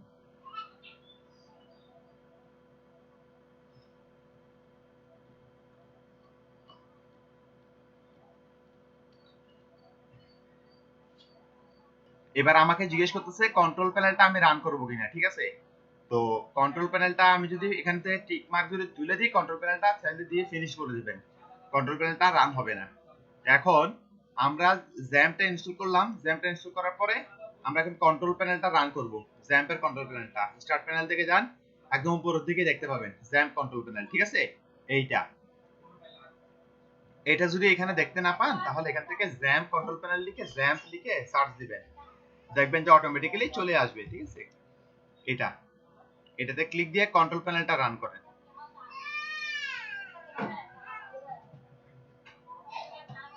এই হচ্ছে জ্যাম্পের কন্ট্রোল প্যানেল। আর আমার যে জ্যাম্পটা ইনস্টল করছিলাম সি ড্রাইভের ভিতরে, আমরা সি ড্রাইভে যাই, দেখেন সি ড্রাইভের মধ্যে জ্যাম্প নামক একটা ফোল্ডার আছে, এটাতে ডাবল ক্লিক দিয়ে ঢুকেন। ঢোকার পরে এখানে অনেক কিছু দেখবেন, দেখছেন এখানে অ্যাপাচি সার্ভার আছে, তারপরে আপনার ফাইলজিলা এফটিপি আছে, htdocs আছে, আর অনেক কিছু আছে, পিএইচপি মাইএসকিউএল সবই আছে। মূলত আমরা এখানে কাজ করব হচ্ছে htdocs নিয়ে। আমাদের প্রজেক্টের যা ফোল্ডার আমরা তৈরি করব সবগুলো করব htdocs এই ফোল্ডারটার ভিতরে, কথা বলছেন? তো কন্ট্রোল প্যানেলটা, জ্যাম্প কন্ট্রোল প্যানেলটা এখান থেকে স্টার্ট করেন, স্টার্ট ক্লিক দেন, রান হবে। হ্যাঁ, এখন কি যে রান হইছে, রান অবস্থায় আছে, পোর্ট নাম্বার 80 তে রান হইছে। এবার কম্পিউটার ব্রাউজার থেকে আমরা যদি লোকাল হোস্টে যাই, লোকাল হোস্ট লিখবো, লোকাল হোস্ট এই লেখাটা ওয়ার্ডটা লিখে যদি আমরা যদি ব্রাউজার ইউআরএল যদি এন্টার দেই, তাহলে দেখবো যে কি ওয়েলকাম টু জ্যাম্প লেখা একটা HTML ডক ফাইল আসছে, ঠিক আছে? তাহলে এইটা যদি আসে তাহলে সাকসেসফুলি আপনার কম্পিউটারে জ্যাম্পটা ইনস্টল হয়ে গেছে। এখন আমরা কি করব, htdocs ফোল্ডারের ভিতর থেকে এই যে index.php ফাইলটা আছে না, এটাকে রিনেম করে দিব, রিনেম করে দিচ্ছি, এটাকে রিনেম করে দিয়ে আবার ব্রাউজারে রিফ্রেশ করি, ব্রাউজারে রিফ্রেশ করেন, এটা আসতেছে। এটা হচ্ছে কোথা থেকে আসতেছে জানেন? এই দেখেন লোকাল হোস্টের ড্যাশবোর্ডের ভিতর থেকে আসতেছে, লোকাল হোস্টের ড্যাশবোর্ডের ভিতর থেকে, এই যে ড্যাশবোর্ড আছে না, এই ড্যাশবোর্ডের ভিতর থেকে index.html ফাইলটা রান হয়েছে। তো আমরা করব কি, এখন যদি এখান থেকে যদি ড্যাশবোর্ডটা যদি ডিলিট করে দিই, এখন যদি লোকাল হোস্টে এন্টার দিই, তাহলে লোকাল হোস্টের ভিতরে যা যা কিছু আছে, এই ফোল্ডারের ভিতরে যা যা কিছু আছে সবই এখানে দেখবো আমরা। দেখেন সবকিছুই এখানে আছে, এখন সবকিছুই আছে, ঠিক আছে। তো এখন আমরা যদি এখানে যে কোনো একটা ফোল্ডার যদি তৈরি করি, ধরেন যে আজকে ডে সি 321 বি ডে কত 18 একটা ফোল্ডার তৈরি করলাম। করার পরে এখন এটাতে যদি রিফ্রেশ করেন আবার দেখবেন যে আমাদের ফোল্ডারটাও চলে আসছে, ঠিক আছে। এখন আমরা যেহেতু পিএইচপি নিয়ে কাজ করব, পিএইচপির বর্ণনা নিয়ে আমরা যেহেতু কাজ করব, তাহলে আমরা বলি দেখি যে আমাদের পিএইচপিটা টেস্ট মানে সঠিকভাবে ইনস্টল হয়েছে কিনা আমরা টেস্ট করি। তো টেস্ট করার জন্য আমি কি করব, আমার এই ফোল্ডারটাকে আমি ভিএস কোডে না, আপাতত সাবলাইম টেক্সটে আমি ওপেন করি।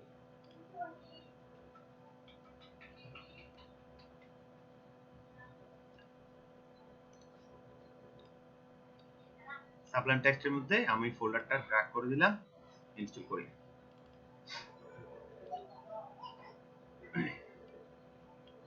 যেহেতু পিএইচপি একটা সার্ভার সাইড স্ক্রিপ্টিং ল্যাঙ্গুয়েজ এবং এটা শুধুমাত্র সার্ভার সাইডেই চলবে, আপনি এখানে এই যে এটা যদি স্টপ করে দেন পিএইচপি কিন্তু রান করবে না, ঠিক আছে। তো আমরা আমাদের এই ফোল্ডারের ভিতরে আমরা একটা ফাইল নিই, প্রথমে একটা ফাইল নিচ্ছি যেটার নাম দেব আমরা index.php। এখানে index.php কেন, পিএইচপি হচ্ছে কারণ হচ্ছে কি আমার এই ফাইলটা একটা পিএইচপি ফাইল হবে, এই জন্য এটাতে পিএইচপি কোড লিখবো, এই কারণে এটাকে index.php লিখছি, ঠিক আছে। আমরা HTML এর জন্য কি করছিলাম, .html দিছিলাম, CSS ফাইলের জন্য .css এক্সটেনশন আমরা ব্যবহার করছিলাম। ঠিক একই রকম আমরা কি জাভাস্ক্রিপ্টের জন্য .js নামক ফাইল ব্যবহার করছিলাম না? শোনা যায় কথা? হিমেল এটা বুঝেন, পিএইচপি এর জন্য আমাদের ফাইলের এক্সটেনশন হবে .php, মনে রাখবেন এটা। তাহলে আমরা ফাইলটা সেভ করলাম, ঠিক আছে।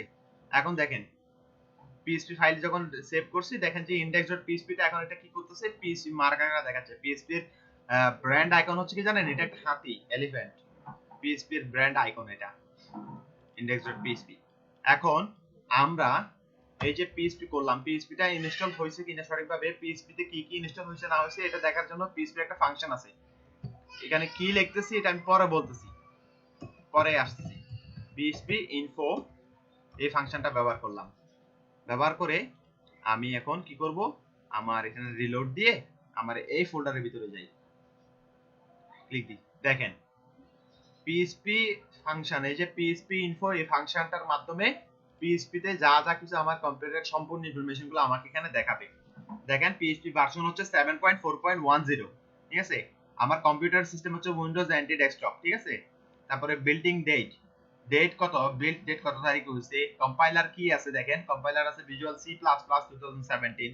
আমার কম্পিউটারের উইন্ডোজের আর্কিটেকচার কি, x64, এরকম নানান রকম তথ্য আছে। সার্ভার, এখানে দেখেন সার্ভার অ্যাপে অ্যাপাচি 2, ঠিক আছে। এখানে অনেক কিছু আছে, অনেক ইনফরমেশন আছে পিএইচপি সম্পর্কিত থেকে শুরু করে যা যা কিছু লাগে, যে পিএইচপি এর এনভায়রনমেন্টের পিএইচপি এর এনভায়রনমেন্ট পার্টটা কোথায় আছে, MySQL এর এনভায়রনমেন্ট পার্ট কই আছে, ঠিক আছে, সবকিছু এখানেই আছে।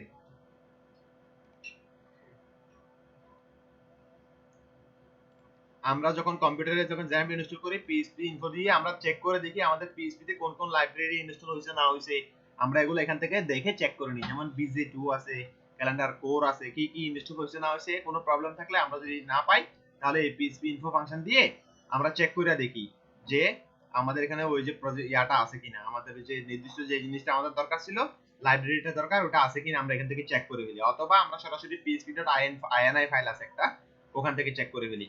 php.ini ফাইলটা হচ্ছে আপনার এখানে এই যে কনফিগ এর ফোল্ডারে যদি ক্লিক দেন, এই যে কনফিগে যদি যান, কনফিগে দেখেন অ্যাপাচি আছে, apache.http একটা, এটা হচ্ছে অ্যাপাচি সার্ভারের কনফিগারেশন ফাইল, আর এটা হচ্ছে যে php.ini, এটা হচ্ছে php এর কনফিগারেশন ফাইল। তা আমরা php.ini তে ক্লিক দিলে এই যে দেখেন php নোটপ্যাডের ভিতরে ইনস্টল বা ওপেন হয়েছে। তো এখানে php এর সংক্রান্ত, php সেটিংস সংক্রান্ত সবকিছু তথ্য এই PHP এর ভিতরেই আছে। এই php.ini এই ফাইলটার ভিতরে থাকে। বিষয়টা বুঝছেন? আর অ্যাপাচি সার্ভারের কনফিগারেশন গুলান এই যে httpd.conf এই কনফিগ ফাইলের মধ্যে পাওয়া যায়। এটা হচ্ছে যে সার্ভারের ফাইল, আর এটা হচ্ছে PHP এর সেটিংস এর ফাইল, কনফিগারেশনের ফাইল। বুঝছেন? এটার মধ্যে আরো কিছু ব্যাপার আছে, পরে আসতেছি এগুলো নিয়ে। তো এইখানে একটা জিনিস খেয়াল করেন, PHP তে আমরা কি কি করতে পারি। আমরা PHP ফাইলের মধ্যে, বুঝছেন, আমরা চাইলে HTML লিখতে পারবো। কিভাবে লিখবো জানেন?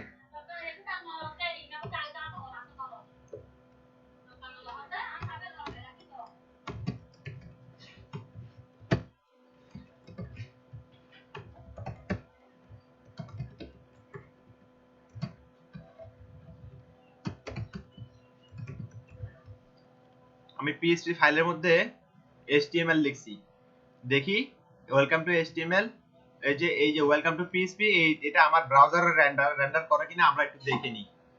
চলেন একটু দেখি। আনএক্সপেক্টেড এরর আসছে। আচ্ছা, এটা 3 নম্বর লাইনে এরর। আচ্ছা, আমার এই PHP টা লাগবে না, PHP টা ছাড়াই এটা রান করি, দরকার নাই এটা। ওয়েলকাম টু PHP, একটা জিনিস খেয়াল করেন, আমার ফাইলের ইনডেক্স হচ্ছে কি, ফাইলের এক্সটেনশন হচ্ছে PHP ফাইল, আমি লেখছি হলো HTML এর কোড। তার মানে কি বুঝলেন? PHP ফাইলের মধ্যে HTML লেখা যাবে, হ্যাঁ। আবার যদি HTML এর ভিতরে যদি PHP কোড লেখেন তাহলে কিন্তু কাজ করবে না। বিষয়টা বুঝছেন? HTML এর ভিতরে যদি HTML ফাইলের ভিতরে যদি PHP কোড লেখেন তাহলে কিন্তু কাজ করবে না। HTML এর মধ্যে PHP ফাইল লেখা যায় না। PHP ফাইলের ভিতরে HTML কোড লেখা যাবে। বিষয়টা বুঝছেন? আর আরেকটা জিনিস বুঝেন, আরেকটা জিনিস দেখেন, এখানে আমি এই যে এটা লিখলাম, হ্যাঁ, আমি এখন যদি আমার সার্ভারটা স্টপ করে দিই, এবার ব্রাউজারে যদি রিলোড করি, দেখেন কি আসছে, লোডিং দেখাচ্ছে, লোডিং করতেই আছে। Site can not be reached, সাইটকে সে খুঁজে পাচ্ছে না, কানেকশন খুঁজে পাচ্ছে না। কেন খুঁজে পাচ্ছে না? ওই যে আমার ফাইল হচ্ছে কি ফাইল, একটা PHP ফাইল, যখন আমি ব্রাউজারে লোড দিতে গেছি, সে দেখতেছে এটা আছে একটা PHP ফাইল, ঠিক আছে? যদিও বা PHP ফাইলে HTML এর কোড আছে, কিন্তু ফাইল হচ্ছে PHP। এখন সে দেখতেছে PHP সার্ভারই নাই, তাহলে সে কি করতেছে, বলতেছে site can not be reached. এটা অবশ্যই মাথায় রাখবেন, সার্ভার যদি অফ থাকে PHP ফাইল কাজ করবে না। এই PHP ফাইল একমাত্র কাজ করে সার্ভারের ভিতরে, এই সার্ভারের ভিতরে, সার্ভারের বাইরে কাজ করবে না। ইউজারের, ক্লায়েন্টের ব্রাউজারে এটা কাজ করে না, ইউজারের সাইডে এটা কাজ করবে না, সার্ভারের সাইডে কাজ করবে। আমার সার্ভার হচ্ছে অ্যাপাচি সার্ভার, স্টার্ট করলাম, এখন দেখেন আবার রান করলে, এখন দেখেন রিলোড দেন, দেখবেন যে আবার কি করতেছে, কাজ করতেছে, ঠিক আছে? এই হচ্ছে বিষয়। এইবারে আমরা PHP তে কোড লেখার জন্য আমরা আগে HTML এর মধ্যে ট্যাগ দেখছিলাম, ঠিক আছে? h2 ট্যাগ দেখছিলাম না? h2 ট্যাগ দেখছি, নানান রকমের HTML এর ট্যাগ আমরা দেখছিলাম। কিন্তু PHP ফাইলে যদি PHP কোড রান করতে যান, অবশ্যই একটা স্টার্টিং ট্যাগ ব্যবহার করতে হবে। সেটা হচ্ছে PHP এর স্টার্টিং ট্যাগ আছে এবং ক্লোজিং ট্যাগ আছে। PHP এর স্টার্টিং ট্যাগ হচ্ছে > PHP, আর শেষ হবে $? দিয়ে। এটা হচ্ছে PHP এর ট্যাগ, বুঝছেন? PHP tag. আরেকটা কথা খেয়াল করবে রাখবেন, PHP তে স্টার্টিং ট্যাগ দিলে এর ভিতরে যদি PHP কোড ছাড়া অন্য কোনো কোড না থাকে, এই এন্ডিং ট্যাগটা না দিলেও কোনো সমস্যা নাই। বিষয়টা বুঝছেন? মানে এই PHP মনে করেন এই PHP ফাইলে শুধুমাত্র সব PHP কোড, আর অন্য কোনো কোড নাই, HTML এর কোড নাই, তাহলে এই স্টার্টিং ট্যাগটা শুধুমাত্র > আর PHP, এই ট্যাগটা, স্টার্টিং ট্যাগটা ব্যবহার করলে, আর এন্ডিং ট্যাগ এটা ব্যবহার না করলেও চলে, কোনো এরর ধরবে না। যেমন ধরেন আমি এখন এই অবস্থায় যদি বলি ইকো সাপোজ আমি বললাম কি দেখেন h2 দিয়ে বললাম ওয়েলকাম টু পিএইচপি, তারপরে h2 ট্যাগ দিয়ে ক্লোজিং করে দিলাম, ক্লোজ করে একটা সেমিকোলন দিয়ে স্টেটমেন্টটা ক্লোজ করলাম। এখানে আর কোনো কি নাই, পিএইচপি এর আর কোনো ট্যাগ নাই বা পিএইচপি এর আর কোনো কোড নাই। এখন আমি যদি এটাকে যদি রান করি দেখবেন এটা রান করবে, দেখেন রান করছে। এবং এটাকে ইন্সপেক্ট করেন, ইন্সপেক্ট করলে আপনি এলিমেন্টস এর মধ্যে যদি বডির ভিতরে যান তাহলে ক্লিক করলে কি পাবেন দেখেন h2 ট্যাগ মানে HTML এর ট্যাগটা দেখা যাচ্ছে। বিষয়টা বুঝছেন? এই h2 ট্যাগ, এই যে এটা এই পুরো জিনিসটা এখন কিভাবে আসছে, এই পুরো জিনিসটা এখন আসছে এই PHP এর মাধ্যমে আসছে, PHP এর মাধ্যমে। এটা পুরো HTML এর ট্যাগটাকে আমি একটা ডাবল কোটেশনের ভিতরে দিয়ে প্রিন্ট করাইছি, ঠিক আছে? এখানে আমি কেন ইকো লিখলাম, ঠিক আছে, দুইটা কোটেশন মার্ক কেন দিলাম, দুইটা কোটেশন দিলাম, তারপরে এখানে একটা কোলন কেন দিলাম, এগুলো সবই আমি আসতেছি। এখন এই যে ফাইলটা দেখতে পাচ্ছেন, এই ফাইলের মধ্যে এটা হচ্ছে আমার PHP ট্যাগ। আপনাদের কি মনে আছে HTML এর মধ্যে কমেন্ট কিভাবে লিখতে হয়? মনে আছে, তাই তো? HTML আমরা কমেন্ট লিখি এইভাবে, তাই না? এভাবেই তো আমরা কমেন্ট লিখি। কিন্তু PHP তে কমেন্ট লেখার সিস্টেম কি? PHP তে কমেন্ট লেখার সিস্টেম হচ্ছে এরকম, স্ল্যাশ দিয়ে দুইটা স্টার মার্ক আবার forward slash, this is and PHP comment. এই লেখাটা আমি লিখলাম, লিখে সেভ করলাম, সেভ করার পর আমি এখন যদি ব্রাউজার যদি রিলোড করি দেখবেন কিছু দেখা যাবে না, কমেন্টটা দেখা যাচ্ছে না। দেখছেন ব্রাউজার কি করছে? ব্রাউজার এই কোডটা কি করে নাই, এটাকে স্কিপ করে গেছে, কারণ সে বুঝে গেছে এই লাইনটা কি একটা কমেন্ট, যেটা আমরা CSS এ ব্যবহার করছিলাম। PHP তেও সেম জিনিস। সহজ আছে? মিল আছে কিছু কিছু জিনিস আছে। আচ্ছা, এবার আমরা দ্বিতীয় লাইনে আসি। দ্বিতীয় লাইনে আমরা কি বলছিলাম? দ্বিতীয় লাইনে আমি এখানে একটা ওয়ার্ড লিখছি যার নাম ইকো। এই ইকো দিয়ে PHP তে কোনো কিছু প্রিন্ট করার জন্য আমরা ইকো এই শব্দটা ব্যবহার করি, এবং এই ইকো শব্দটা ব্যবহার করার পরে সিঙ্গেল কোটেশন অথবা ডাবল কোটেশন মার্ক ব্যবহার করতে হবে, এবং তার ভিতরে আমি যা লিখব তা আমাকে ব্রাউজারে শো করবে। এবং ডাবল কোটেশনের পরে PHP তে প্রত্যেকটা লাইনের পরে, প্রত্যেকটা লাইনই হচ্ছে একটা স্টেটমেন্ট, এবং প্রত্যেকটা লাইনের পরে লাইন অফ ক্লোডের পরে কি করতে হবে, সেমিকোলন দিয়ে শেষ করতে হবে। প্রত্যেকটা লাইনের ক্লোড মানে প্রত্যেকটা ব্লক কি করতে হবে, সেমিকোলন দিয়ে শেষ করতে হবে, নতুবা কি করবে না, কাজ করবে না। এভাবে সেভ করেন, এভাবে রাখেন, সেমিকোলন দিলাম না, দেখেন আপনাকে একটা এরর দেখাবে। কি বলছে? Farce error. PHP তে কয়েক রকমের এরর আছে, রান টাইম এরর আছে, ফার্সিং এরর আছে, সিনট্যাক্স এরর আছে, ঠিক আছে, ওয়ার্নিং আছে।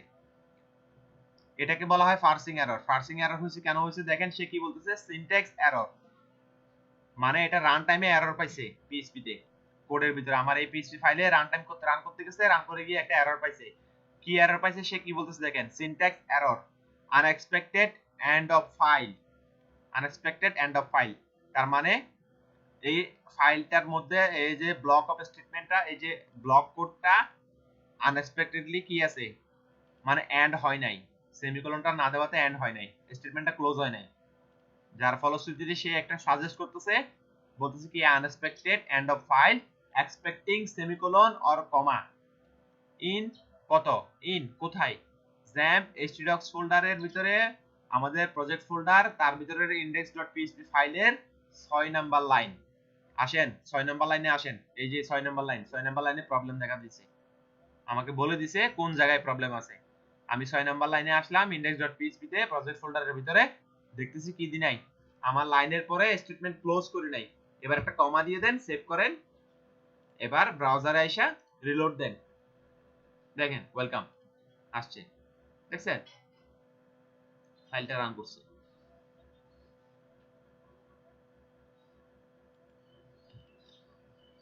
এখানে এটা হচ্ছে যে এক্সাম্পল অফ কি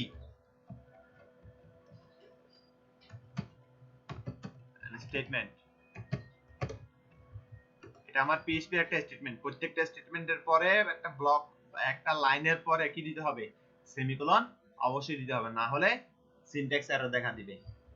এটা অবশ্যই মাথায় রাখবেন পিএইচপি তে।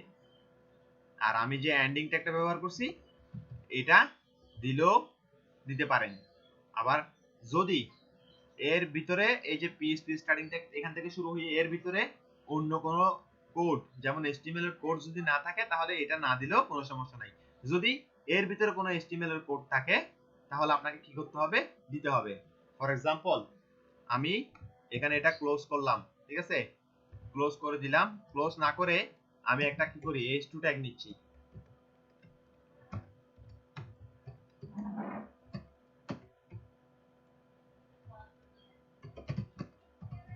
HTML কোড লিখলাম, ঠিক আছে, এর পরে আমি ক্লোজিং ট্যাগ দিলাম। এবার এখানে দেখেন ব্রাউজারে কি অবস্থা করে, কি বলছে, সিনট্যাক্স এরর আনএক্সপেক্টেড, এটা less than expecting end of file in on কত ইন্ডেক্স ফাইলের 9 নম্বর লাইনে প্রবলেম দেখা দিছে। 9 নম্বর লাইনে আসেন, দেখেন 9 নম্বর লাইন, এই লাইনটাতে প্রবলেম আছে। কি প্রবলেম আছে? প্রবলেম হচ্ছে আমি পিএইচপি ট্যাগ শুরু করছি এখানে, পিএইচপি ট্যাগ শেষ করছি এখানে, মাঝখানে আমি HTML এর কোড লিখছি, এই কোডটা সে রেন্ডার করতে পারতেছে না, এটা বুঝতেছে না, পিএইচপি এটা বুঝতেছে না এটা কি, এই লাইনটা বুঝতে পারতেছে না। এতটুকু আসার পরে এই লাইনে যখন আসছে সে কি করতে পারতেছে না, বুঝতে পারতেছে না যে এটা কিসের কোড। এখন আমাকে যদি এই প্রবলেমটা যদি সলভ করতে হয়, আমাকে এই হ্যাঁ পুরো এরর, একটার জন্য পুরো ফাইলে এরর দেখাবে, ইভেন একটা সেমিকোলনের জন্য পুরো ফাইলে এরর দেখাবে। বিশাল ঝামেলা তো শুরু মাত্র, এখনো শুরু করছেন, শুরুই তো করেন নাই। শুরু করলেন কই, শুরু করেন তারপর না বুঝবেন ঝামেলা নাকি। তাহলে আমাদের একটা প্রবলেম দেখা দিছে, সেটা হচ্ছে যে সিনট্যাক্স এরর আনএক্সপেক্টেড 9 নম্বর লাইন, index.php 9 নম্বর লাইনে প্রবলেম দেখা দিছে, আমাদেরকে এটা ফিক্স করতে হবে। তা আমরা দেখলাম যে আমরা ফাইলে আসলাম, ফাইলে এসে 9 নম্বর লাইনটা একটু ইন্সপেক্ট করলাম, দেখলাম যে এখানে আমি পিএইচপি ব্লক এখানে শুরু করছি, এখানে শেষ করছি, এর মাঝখানে আমি কি করছি, পিএইচপি ব্লকের ভিতরে HTML এর ব্লক আমি লিখে ফেলছি। তো HTML পিএইচপি ব্লকের ভিতরে যদি HTML কোডকে যদি রেন্ডারিং করে, যদি ব্রাউজারের মাধ্যমে যদি রেন্ডারিং করতে যান, আপনাকে দুইটা কাজ করতে হবে। আপনাকে পিএইচপি ফাইলের মধ্যে হয় এটাকে কি করতে হবে, ডাবল কোটেশন মার্কের ভিতরে নিয়ে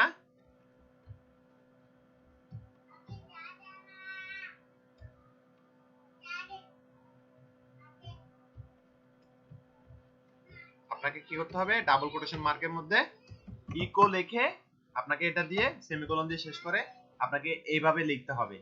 হয় এইভাবে লিখবেন, তাহলে আপনার প্রবলেমটা সলভ হয়ে যাবে। নইলে আপনাকে এটা যদি না দেন, এটা যদি না করতে চান, তাহলে এই কোডটাকে, আমি যে কোডটা লিখছি এটাকে পিএইচপি ব্লকের বাইরে আমাকে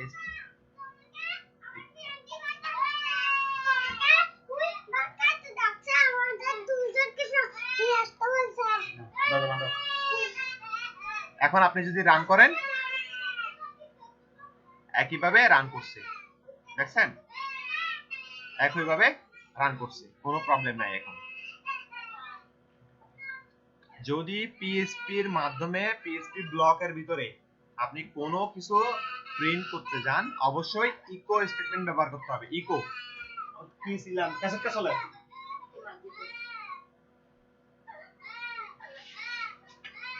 এরর কি বলতেছে, syntax error unexpected end of file expecting variable variable $, open curly braces or এইটা t curly open in index.php on line number 11। এখন এইটা দিয়ে কিছু বোঝার ওয়ে আছে, আপনি বুঝতে পারবেন এগুলা, এটা দিয়ে এই লাইনগুলো দিয়ে কিছু বুঝবেন এখানে কি এরর হইছে। এইখান দিয়ে এখানে আসবেন, এখানে আইসা এরর ফিক্স করার জন্য দেখবেন যে কোন লাইনে এরর আছে, index.php এর ফাইলের 11 নাম্বার লাইনে এরর আছে। 11 নাম্বার লাইনে আসেন। কই 11 নাম্বার লাইনে কোনো কোডই নাই।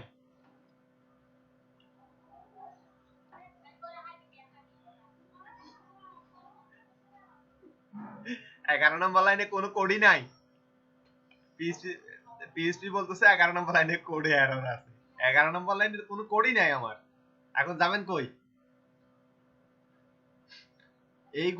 এই জিনিসগুলান পিএইচপির এই এরর গুলা খুব টেকনিক্যালি ঠান্ডা মাথায় ফিক্স করতে হয়। এমন এমন এরর আসবে মাথার চুল ছিঁড়ে ফেলতে হবে, এরকম অবস্থা হবে পিএইচপি তে।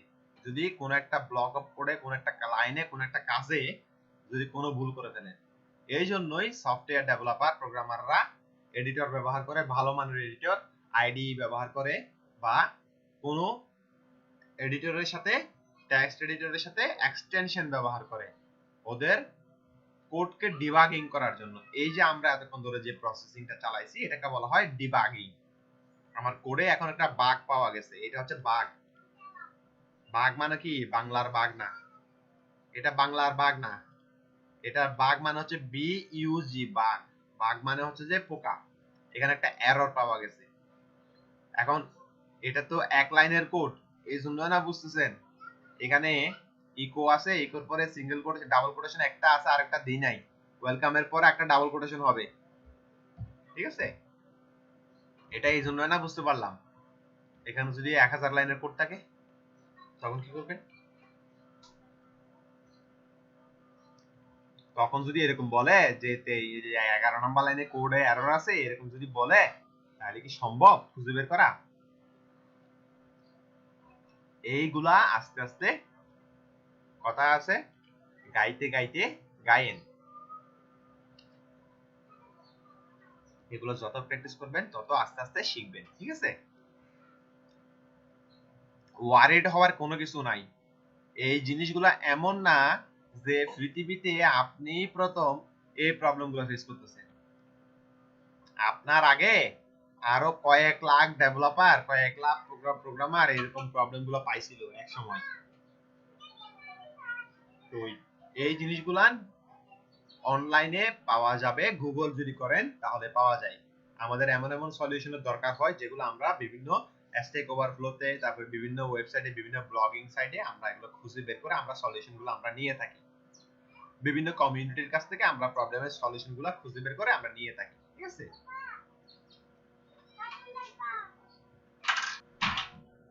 মূলত বাচ্চা, হ্যাঁ আমি এটা তো এখন এই হলো আমাদের মূলত পিএইচপির স্টার্টিং, মানে বিসমিল্লাহ আর কি। পিএইচপির মধ্যে একটা কথা খেয়াল রাখবেন, পিএইচপিতে ট্যাগ যে কোনো পিএইচপি ব্লক শুরু হয় এভাবে, পিএইচপি এটা দিয়ে শুরু হবে, এটা দিয়ে শেষ হবে, এটা পিএইচপি ব্লক, ঠিক আছে? আবার এইটা না দিয়া এটাও করতে পারেন সংক্ষেপে, এটা হচ্ছে পিএইচপি শর্ট ট্যাগ, বুঝছেন?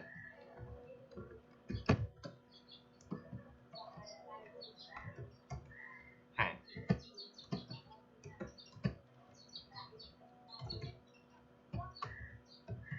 দেখি কাজ করে কিনা, আমার তো খেয়াল নাই, দেখি কাজ করে কিনা, ট্রাই করে দেখা যাক। সেমিকোলন দিতে হবে, এই লাইনটা আসে কিনা একটু ব্রাউজারে দেখি। ব্রাউজার এটাকে রেন্ডারিং করছে, কিন্তু কি করছে, এটাকে একটা টেক্সট আকারে সে রেন্ডারিং করে দিচ্ছে, এবং এটার মধ্যে কি আছে, একটা কমেন্ট আছে, এটা একটা লাইন, এটাকে সে কি করছে দেখেন, এই জিনিসটাকে সে রেন্ডারিং করছে, মানে শর্ট ট্যাগটা ভুল হয়েছে, দেখছেন? পুরো জিনিসটাকে সে কি করে ফেলছে, এই যে পুরো জিনিসটা আছে না, এই পুরো জিনিসটাকে সে রেন্ডারিং করে ফেলছে, এটাকে সিম্পল টেক্সট হিসেবে ধরে ফেলছে। দেখেন এখানে এটাকে HTML ট্যাগ হিসেবে ধরে নাই। পিএইচপি শর্ট ট্যাগটা, আচ্ছা পিএইচপি শর্ট ট্যাগটা আমরা এই W3 স্কুল থেকে একটু চেক করে দেখি পিএইচপি শর্ট ট্যাগের কি অবস্থা। আমরা এবার W3 স্কুলে যাই।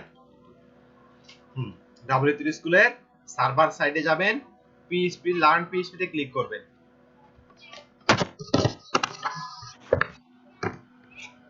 লার্ন পিএইচপি তে ক্লিক করেন, আসলে এইবার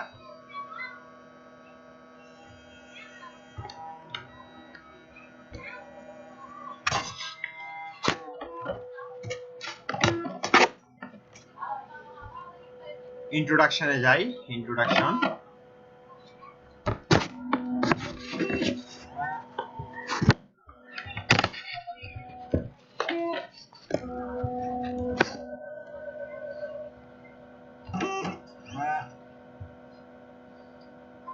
এখানে দেখেন কি বলছে, হোয়াট ইজ পিএইচপি, পিএইচপি আসলে কি এবং পিএইচপির মানে কি। পিএইচপি মূলত প্রথম যখন আবিষ্কার করা হয় 1995 তে, যখন পিএইচপি যখন স্টার্ট করা হয়, শুরু হয় আর কি, এর নাম ছিল পার্সোনাল হোম পেজ। পিএইচপির আবিষ্কারক হচ্ছে যে রাসমুস লারডর এবং কানাডিয়ান একজন ব্যক্তি, সাথে তার সঙ্গে ইসরায়েলের একজন প্রোগ্রামার ছিল, রাসমুসের লারডর হচ্ছে যে কানাডিয়ান, মানে ড্যানিশ কানাডিয়ান একজন ব্যক্তি। তো এর সাথে কোঅপারেট করছিল আরেকজন, কি একটা জানি নাম ভুলে গেছি, এই মুহূর্তে খেয়াল করতেছি না, সে ছিল সাথে করে সুইজারল্যান্ডের একজন মানে প্রোগ্রামার এবং ইসরায়েলের একজন প্রোগ্রামার। এই তিনজনে পিএইচপিটা কি করছে, বানাইছে। এখন কথা হচ্ছে এই যে পিএইচপি, এটা যে পার্সোনাল হোম পেজ যখন ওরা প্রথমে নাম দিয়েছে, পরে এই পিএইচপির নামটাকে ওরা এদের পিএইচপির মানে পিএইচপির কাজের জন্য, তার মানে যে পাওয়ার, এটার মানে কাজের জন্য তার ক্ষমতার কারণে তাকে নাম দিয়ে পরবর্তীতে এটাকে চেঞ্জ করে পার্সোনাল হোম পেজ থেকে এটাকে করা হয়েছে হাইপার টেক্সট প্রি প্রসেসর। দেখেন নামের মধ্যে কোনো মিল নাই। পিএইচপি তে আগে ছিল পার্সোনাল হোম পেজ, বাট এই পিএইচপি টা সংক্ষেপে রেখে দিয়েছে, কিন্তু এটার ডেফিনেশনটা, অ্যাক্রোনিমটা কি হয়ে গেছে দেখেন, হাইপার টেক্সট প্রি প্রসেসর হয়ে গেছে। এখন এই পিএইচপি টা হচ্ছে কি, আসলে আমরা বুঝি একটা সার্ভার সাইড স্ক্রিপ্টিং ল্যাঙ্গুয়েজ। এবং পিএইচপি কি, এই পিএইচপি কোথায় কোথায় ব্যবহার করা হয় এবং কেন ব্যবহার করা হয়, এত জনপ্রিয়তা পাইছে, কেন পাইছে? এত জনপ্রিয়তা পাইছে কারণ পিএইচপি ওয়ার্ল্ড এর মধ্যে প্রায় এখনো প্রায় 50% এর উপরে সাইডে, 50% এর উপরে ওয়েবসাইট গুলোতে এই পিএইচপি প্রোগ্রামিং ল্যাঙ্গুয়েজটা ব্যবহার করা হয়। পিএইচপি এবং পিএইচপি একটা প্রোগ্রামিং ল্যাঙ্গুয়েজ, যেটা আপনার সি ল্যাঙ্গুয়েজ থেকে উৎপত্তি হয়েছে। সি ল্যাঙ্গুয়েজের একটা চাইল্ড হচ্ছে পিএইচপি ল্যাঙ্গুয়েজ, ঠিক আছে? এটাও one kind of PHP programming ল্যাঙ্গুয়েজের মতোই। কারণ আপনারা যখন ডিটেইলসে যখন আরো যখন দেখতে যাবেন, তখন বুঝতে পারবেন যে এটা আসলে প্রোগ্রামিং ল্যাঙ্গুয়েজ আসলে নাকি। এটা one kind of programming language যেটা সি থেকে আসছে। তো পিএইচপি মানে এত বিশাল ইউজেস আছে যে বলার মতো না। আমরা জানি যে একটা ওয়েবসাইট বানাবো, কি দিয়ে বানাবো, সংক্ষেপে আমরা বলে দিই ওয়ার্ডপ্রেস দিয়ে বানাবো। এই ওয়ার্ডপ্রেসটা কি দিয়ে বানানো হয়েছে জানেন? এই যে ওয়ার্ডপ্রেসটা বানানো সম্পূর্ণ পিএইচপি দিয়ে, পিএইচপির উপর বানানো ওয়ার্ডপ্রেসটা একটা সিএমএস। হ্যাঁ, পুরো জিনিসটা একটা সিএমএস তে, পুরো কন্টেন্ট ম্যানেজমেন্ট সিস্টেমটা পিএইচপি প্রোগ্রামিং ল্যাঙ্গুয়েজ দিয়ে বানানো। শুধু তাই না, পিএইচপি দিয়ে বানানো আরো কি কি আছে,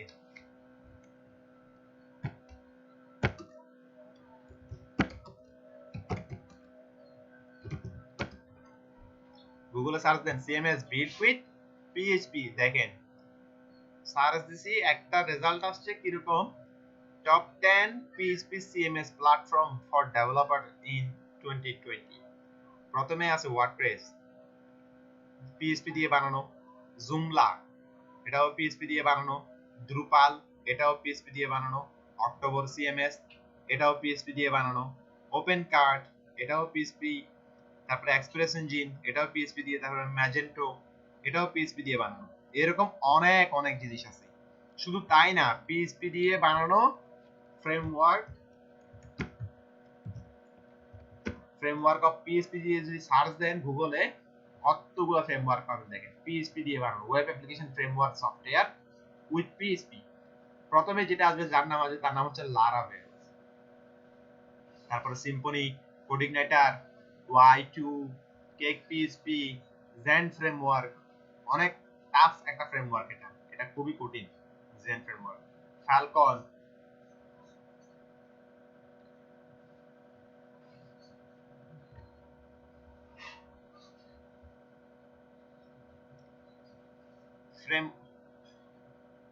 ফ্রেমওয়ার্কটা কি? আচ্ছা, আপনাকে কি দেওয়া হয়েছে?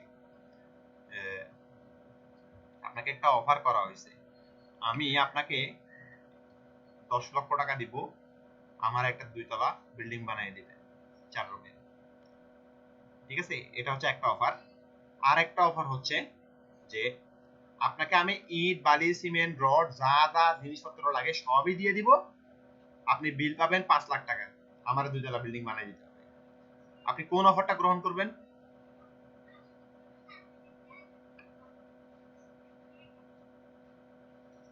দশ লাখ টাকা আমি আপনাকে দিয়ে দিব, আর কিছুই দিব না, শুধু আপনাকে শুধু 10 লাখ টাকাই দিব। আপনি ওই অফারটা গ্রহণ করবেন?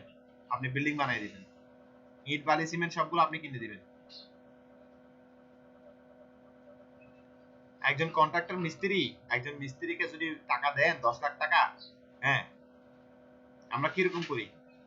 আমরা বিল্ডিং বানাই যে, আমরা অনেক সময় দেখা যায় ডেভেলপাররা কি করে, ডেভেলপারদের যারা ডেভেলপার কোম্পানি, ওরা কোম্পানি থেকে তো টাকা নিয়ে নেয়, ঠিক আছে, ওরা কন্ট্রাক্টরের মাধ্যমে কাজ করায়। তো কন্ট্রাক্টর কি করে, ইট, বালি, সিমেন্ট যা যা লাগে সবকিছু কিনে নেয়, ঠিক আছে। মিস্ত্রি কি এসব কিনে নেয়? মিস্ত্রি তো এসব কিনে না। আমার মূলত কথার কনসেপ্ট হচ্ছে, আপনাকে 10 লক্ষ টাকা দিব, একটা 2 তলা বিল্ডিং বানিয়ে দিবেন, আপনাকে যা যা, আমি কোনো কিছুই দিব না, শুধুমাত্র 10 লাখ টাকা দিব ফর এক্সাম্পল। হ্যাঁ, আপনাকে যা যা লাগে, ইট, বালি, সিমেন্ট বিল্ডিং বানানোর জন্য যা কিছু লাগবে সব আপনাকে কিনতে হবে। এটা হচ্ছে প্রথম অফার। দ্বিতীয় অফার হচ্ছে, আপনাকে আমি যা যা লাগে বিল্ডিং বানাতে সবই কিনে দেব, আপনি বিল পাবেন মজুরি হিসেবে 5 লাখ টাকা। এখন কোন অফারটা আপনার জন্য বেটার আপনি বলেন? তারিকুল সাহেব, আওয়াজ নাই। তারিকুল সাহেব আছেন? হ্যাঁ বলেন, কোন, আপনাকে আমি 10 লাখ টাকা দেব, আপনি আমারে বিল্ডিং বানিয়ে দিবেন, কোনো কিছুই দিব না, এই অফার নেবেন? নাকি আপনাকে 5 লাখ টাকা পারিশ্রমিক দিব, ইট, বালি, সিমেন্ট যা লাগে সব আমি দিব, ওই অফারটা নেবেন? কোন অফারটা নেবেন?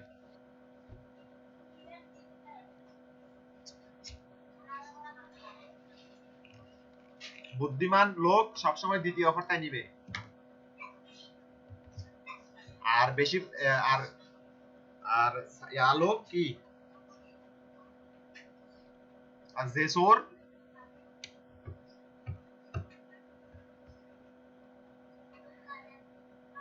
ভাইরে আপনি মনে করেন আপনি ডেভেলপার, আপনি মিস্ত্রি, সব আপনি। যে ফ্রেমওয়ার্কটা আছে, ফ্রেমওয়ার্কের মধ্যে কমন জিনিসগুলা বানাই দেওয়া আছে, আমাকে শুধু ফ্রেমওয়ার্কের সিস্টেম অনুসারে আমাকে বানায়া নিতে হবে। এই জন্যই ফ্রেমওয়ার্কের উৎপত্তি। এবং ফ্রেমওয়ার্কটা সরাসরি অনেক বেশি স্টেবল করে বানানো, এবং প্রোগ্রামিং ল্যাঙ্গুয়েজের যে ডিজাইন প্যাটার্ন, অ্যালগরিদম যা আছে, মানে ডিজাইন প্যাটার্ন ফলো করে এমন ভাবে বানানো যাতে করে ইন ফিউচারে কোনো ধরনের প্রবলেম না হয়, এইভাবে বানানো।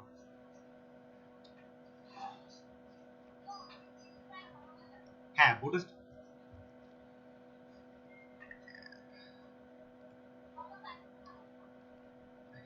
হ্যাঁ এখানেও ঠিক, এখানেও পিএইচপির ফ্রেমওয়ার্ক গুলো ওইরকম। তার মানে এই না যে পিএইচপি ফ্রেমওয়ার্ক সম্পর্কে আপনাকে শিখতে হবে না, শিখতে হবে। আপনি যখন কোন একটা ফ্রেমওয়ার্ক শিখবেন, ফ্রেমওয়ার্কের অনুসারে কথা বলতে হবে। আপনি যদি উকিলের কাছে যান, একজন জজের সাথে যদি কথা বলতে যান, তাহলে ওনার সাথে ওনার ফরম্যাটে কথা বলতে হবে, আপনি পার্সোনাল ফরম্যাটে কথা বললে কিন্তু হবে না। ঠিক এখানেও ফ্রেমওয়ার্ক গুলো হচ্ছে এরকম, কিছু কমন জিনিস যেগুলো আমাদের বারবার দরকার হয়, সেই সবগুলো জিনিস বিল্ট ইন করা আছে, আমাকে শুধু ফ্রেমওয়ার্কের ফলো করে কাজগুলো করতে হবে। এই হচ্ছে বিষয়। ফ্রেমওয়ার্ক এবং সিএমএস দুটার মধ্যে পার্থক্য আছে। ফ্রেমওয়ার্ক এক জিনিস, সিএমএস আরেক জিনিস। কন্টেন্ট ম্যানেজমেন্ট সিস্টেম একটা সিএমএস এর ভিতরে আপনার কিছু জিনিস বিল্ট ইন এমন ভাবে দেওয়া আছে যেগুলো আপনাকে করতে হবে না, বানাইতে হবে না, আপনি শুধু ওই জিনিসগুলোকে ধরে ধরে একটু সাজায় নিলেই হয়ে যাবে। কিন্তু ফ্রেমওয়ার্কে এসে আপনাকে পুরো জিনিসটা, সিএমএসটা আপনাকে বানায় নিতে হবে, কন্টেন্ট ম্যানেজমেন্ট সিস্টেমটা পুরোটা বানায় নিতে হয়। এই জন্যই ওয়ার্ডপ্রেস এত বেশি জনপ্রিয়। তবে তার মানে এই না যে ফ্রেমওয়ার্কের দাম নাই। একটা ফ্রেমওয়ার্ক দিয়ে অ্যাপ্লিকেশন বানাইতে, যে একটা ই-কমার্স সাইট যদি লারাভেল দিয়ে বানাইতে যান, ওই যে যদি রিকোয়ারমেন্ট অনুসারে দারাজের মতো একটা ওয়েবসাইট বানাতে গেলে 6 থেকে 7 লাখ টাকা নেবে ফ্রেমওয়ার্ক দিয়ে। আর আপনি ওয়ার্ডপ্রেস দিয়ে দারাজের মতো ওয়েবসাইট বানায় দেখান, পারবেন? সম্ভব না। ওয়ার্ডপ্রেস হচ্ছে 10 টাকার কাজ, 2 টাকা দিয়ে সস্তায় কোনো মতো নিয়ে চালায় দেওয়া। বিষয়টা বুঝছেন? ওয়ার্ডপ্রেস মূলত হয়েছিল ব্লগিং ওয়েবসাইট করার জন্য, যাতে খুব সহজে ব্লগিংটা করা যায়। পরে ধীরে ধীরে এটাতে আরো অনেক কিছু অ্যাড হয়েছে, এইসব আরো অনেক ফিচার অ্যাড হয়েছে আর কি। যেমন ই কমার্সের জন্য ওপেন কার্ড আছে, ও কমার্স আছে, আর বিভিন্ন রকম, ঠিক আছে, ওপেন কার্ড এটসেট্রা জিনিসগুলো অ্যাড করা হয়েছে। আপনি সেম জিনিস করতে পারবেন, কিন্তু ফ্রেমওয়ার্কে করলে সময় বেশি লাগবে, আপনাকে সিএমএস টা বানাইতে হবে। এই হচ্ছে ফ্রেমওয়ার্কের মধ্যে আর সিএমএস এর মধ্যে পার্থক্য। আমরা কোথায় ছিলাম? পিএইচপি ইন্ট্রোডাকশনে ছিলাম। পিএইচপি কেন জনপ্রিয়? পিএইচপির জন্য আপনাকে টাকা দিতে হবে না পিএইচপি ব্যবহার করার জন্য। আমরা যেমন উইন্ডোজের মধ্যে যে লাইসেন্স দিয়ে 2 নম্বরই করে চালাই, ঠিক তেমনি এখানে পিএইচপি তে কি করতে হবে না, পিএইচপি আপনাকে কোনো মামলা দিবে না, কপিরাইটের কোনো মামলা দিবে না। এটা পুরোপুরি একটা ওপেন সোর্স স্ক্রিপ্টিং ল্যাঙ্গুয়েজ। এটা ব্যবহার করার জন্য আপনাকে কাউকে জবাবদিহিতা করতে হবে না, টাকা দিতে হবে না। আপনার যদি আমরা যে মাইক্রোসফটের যে উইন্ডোজ সফটওয়্যারটা ব্যবহার করি 2 নম্বরই করে, এটা যদি মাইক্রোসফট যদি জানে, তাহলে দিবে কেস কইরা এবং আপনাকে ক্ষতিপূরণ দিতে হবে। কিন্তু পিএইচপি এর কেউ এটা করবে না। ওপেন সোর্স প্রজেক্টের কোন একটা অ্যাপ্লিকেশন যদি আপনি ব্যবহার করেন, ওপেন সোর্স কোড ব্যবহার করলে কেউ আপনাকে জবাবদিহিতা করবে না। ওপেন সোর্স মানে হচ্ছে কোডটা ওপেন। আপনি চাইলে নিজে core PHP framework, core PHP শিখে আপনি পিএইচপি তে কন্ট্রিবিউট করতে পারবেন। আপনি চাইলে পিএইচপি তে একজন প্রোগ্রামার হিসেবে নিজেকে স্বীকৃতি দিতে পারবেন, এই যে পিএইচপি এর সাথে আপনি কাজ করতে পারবেন, ঠিক আছে? পিএইচপি দিয়ে কি দিয়ে বানানো?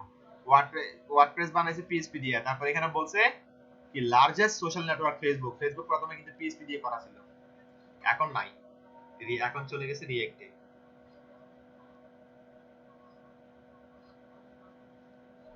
বিষয়টা বুঝছেন? এখন রিঅ্যাক্ট দিয়ে পুরা, এখন পুরা জিনিসটা রিঅ্যাক্টে জেএস দিয়ে করা পুরা। What can do PHP? PHP can generate dynamic page content. PHP dynamic content generate করতে পারে। PHP can create, open, read, write, delete and close files on the server. সার্ভারের মধ্যে যে কোনো ফাইল রিড করতে পারে, ওপেন করতে পারে, রিড করতে পারে, রাইট, ডিলিট সবই করতে পারে। PHP ফর্ম ডাটা কালেক্ট করতে পারে। PHP কুকি সেন্ড করতে পারে, রিসিভ করতে পারে, ঠিক আছে? PHP মডিফাই ডাটাবেজের ডাটাকে মডিফাই করতে পারে, ঠিক আছে? PHP can be used to control user access. User access K control করার জন্য PHP PHP সেটা করতে পারে। ডাটাকে এনক্রিপ্ট করার জন্য PHP কি করতে পারে? PHP কাজ করতে পারে।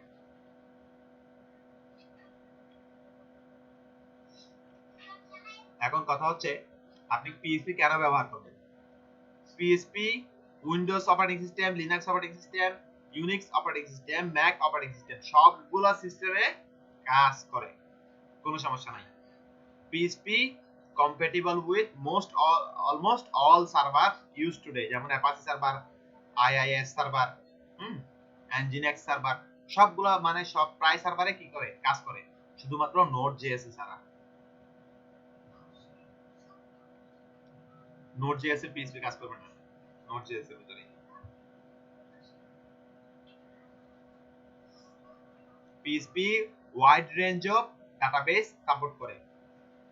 Oracle বলেন, NoSQL বলেন, MySQL বলেন, অনেক রকমের ডাটাবেস আছে, সবগুলোই সাপোর্ট করে।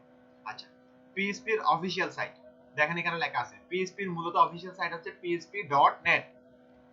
PHP শেখার জন্য এই ওয়েবসাইটের দ্বিতীয় কোনো বিকল্প নাই PHP শেখার জন্য। এটা হচ্ছে PHP এর অফিশিয়াল ওয়েবসাইট এবং এখানে ডকুমেন্টেশন আছে। আপনি চাইলে এখান থেকে ডকুমেন্টেশনটা ডাউনলোড করে নিতে পারবেন, যদিও বা প্রথম আপনার মাথার উপর দিয়ে যাবে সবকিছু। এটা হচ্ছে যে অনলাইনে, আর এটা হচ্ছে ডাউনলোডেবল ডকুমেন্টেশন পেজ। এটা অন্যরকম, দুই রকমের আছে, অনলাইন পেজও আছে আপনার, আবার কি অফলাইনে পড়ার জন্য ডকুমেন্টেশন পেজ আছে। প্রথম পিএইচপি এর এই জিনিসগুলা মানে পিএইচপি এর ওয়েবসাইটের যে ডকুমেন্টেশন যেটা আছে এগুলো বুঝতে খবর হয়ে যায়, ডকুমেন্টেশনটা সাইটটা বুঝতে। এই জন্য আপনারা প্রথমে পিএইচপি শিখবেন কোন সাইট দিয়ে, এই W3 ওয়েব স্কুলের এই ওয়েবসাইট থেকে গিয়া পিএইচপি সেকশন থেকে আপনারা প্রথমে জিনিসগুলো শিখবেন, ঠিক আছে? এরপরে আসি সিনট্যাক্স। ইনস্টলেশন তো দেখাইছি, বাইনারি ফাইল ব্যবহার করে ইনস্টল করা যায়, ওটা দেখাবো না। পিএইচপি সিনট্যাক্সটা কি রকম, এই যে এটা পিএইচপি এর বেসিক সিনট্যাক্স এরকম, স্টার্টিং ট্যাগ দিয়ে শুরু হয়, এন্ড ট্যাগ দিয়ে শেষ হয়, এবং পিএইচপি ফাইলের এক্সটেনশন হবে .php, ঠিক আছে?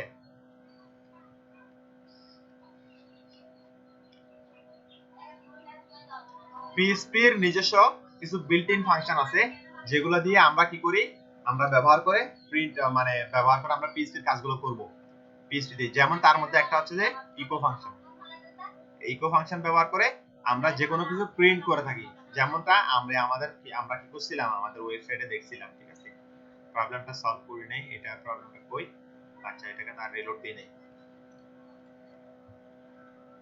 যেমন আমরা এখানে করছি ইকো দিয়ে আমরা কোনো কিছু প্রিন্ট করতে চাইলে ইকো ফাংশনটা ব্যবহার করি। ইকো দুইটা ডাবল কোটেশন মার্ক অথবা সিঙ্গেল কোটেশন অথবা ডাবল কোটেশন দিয়ে আমরা ব্যবহার করতে পারি, এবং প্রত্যেকটা লাইনে এক একটা স্টেটমেন্ট, এবং প্রত্যেকটা স্টেটমেন্টের শেষে কি করতে হবে, সেমিকোলন দেওয়া বাধ্যতামূলক,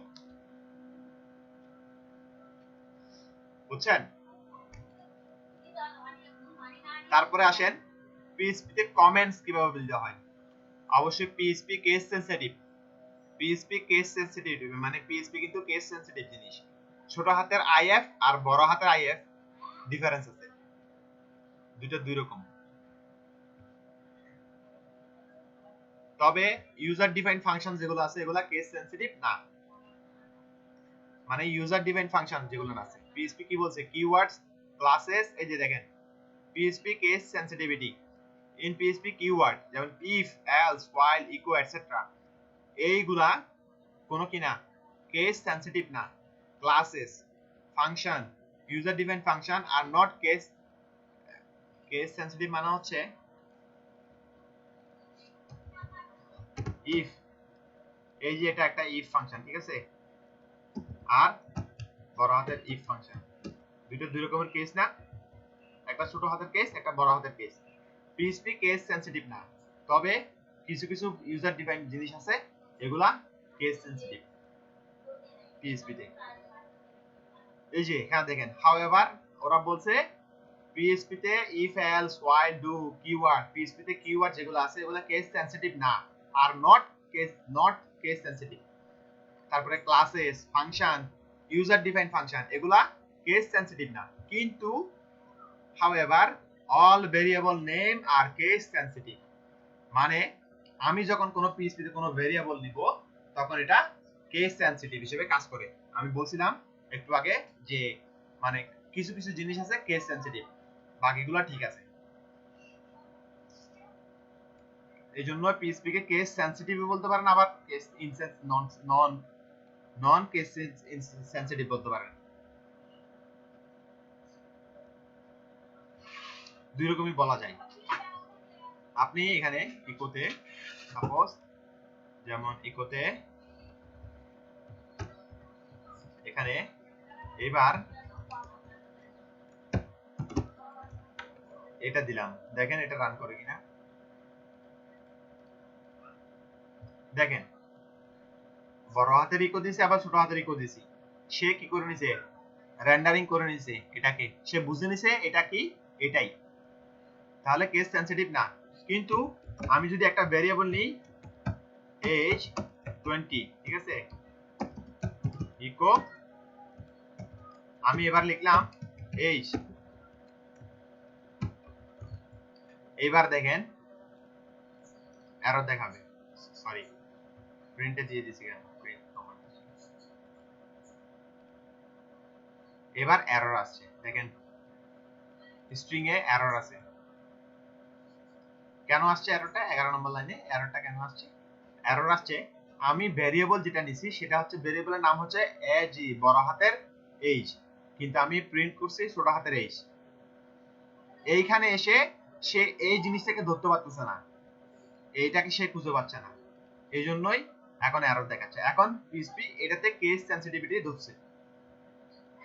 ভেরিয়েবল নেম সবসময় কেস সেনসিটিভ, বড় হাতের এইচ আর ছোট হাতের এইচ বেশ কম আছে। ভেরিয়েবল নেম যেভাবে লিখবেন ইকুতে ভেরিয়েবলের নেমটা প্রিন্ট করতে গেলে একইভাবে, ব্যবহার করতে গেলে সে একইভাবে কি করতে হবে, দিতে হবে।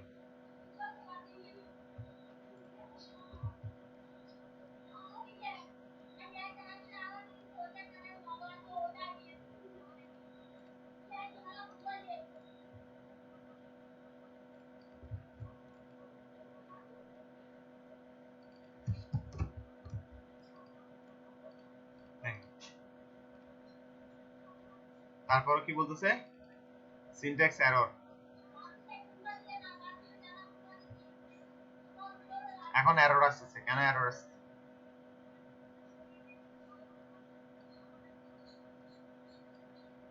h = 20 দিলাম, ঠিক আছে, কিন্তু তারপরে সে কি বলতেছে, এরর বলতেছে।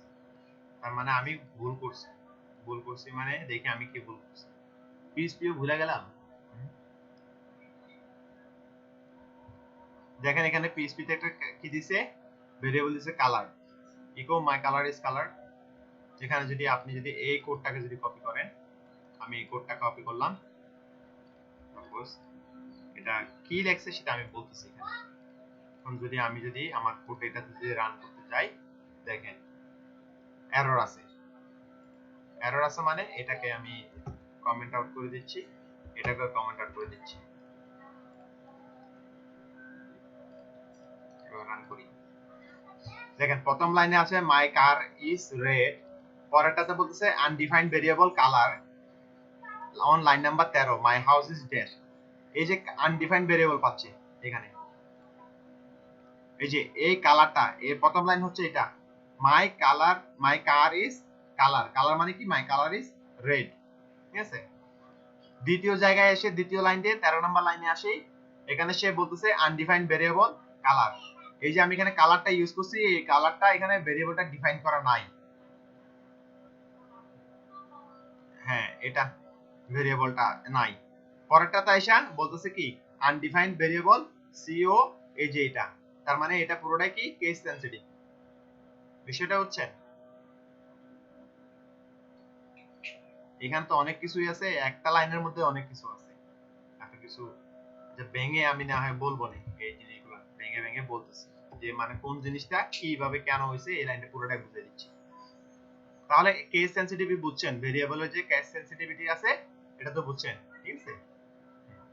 এবার আসেন এখানে, এই যে আমরা জাভাস্ক্রিপ্টে ভেরিয়েবল পড়ছিলাম না, ভেরিয়েবল কি, ভেরিয়েবল হচ্ছে একটা কন্টেইনার যেখানে আমরা আমাদের কোন একটা ভ্যালুকে অ্যাসাইন করি, ঠিক আছে, কোন একটা ভ্যালুকে অ্যাসাইন করি। যেমন পিএইচপি তে ভেরিয়েবল ডিক্লেয়ার করার, ভেরিয়েবল কিভাবে লিখতে হয়, পিএইচপি তে ভেরিয়েবল লেখার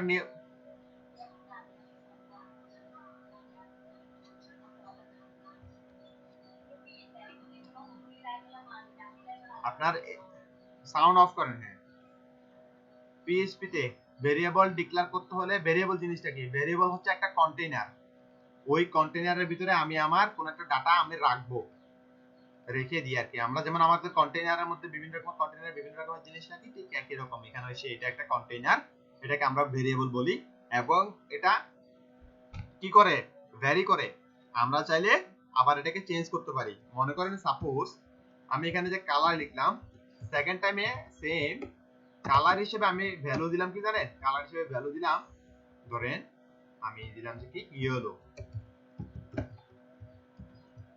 প্রথমবার লিখলাম কালার রেড, পরের বার লিখলাম কালার ইয়েলো, এরপরে বললাম echo my car is colour, ঠিক আছে।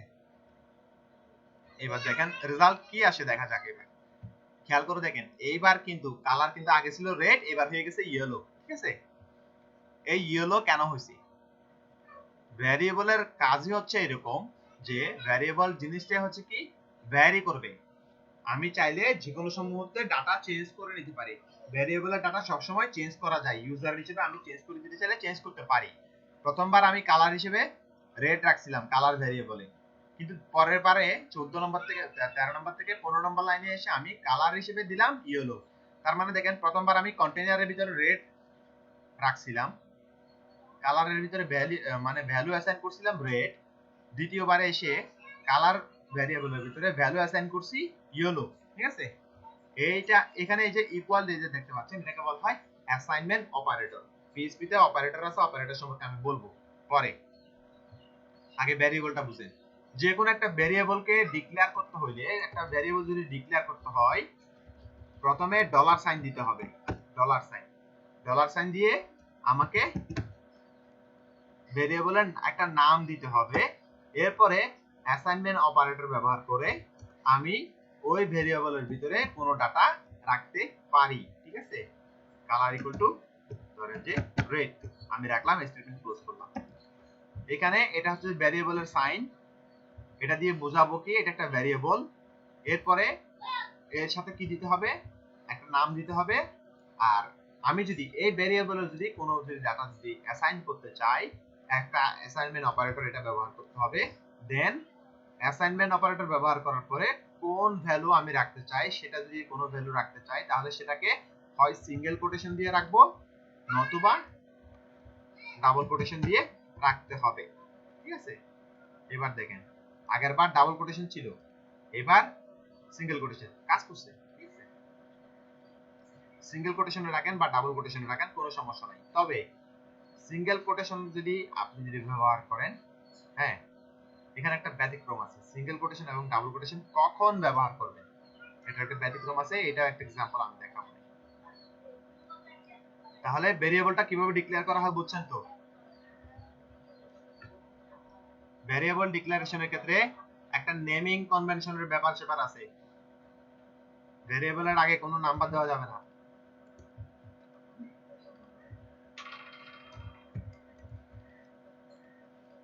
দেখেন ভেরিয়েবলের আগে কোনো নাম্বার দিতে পারবেন না, এ টু জেড যে কোনো একটা কিছু ব্যবহার করতে পারবেন অথবা আন্ডারস্কোর ব্যবহার করতে পারবেন ভেরিয়েবল নামের আগে।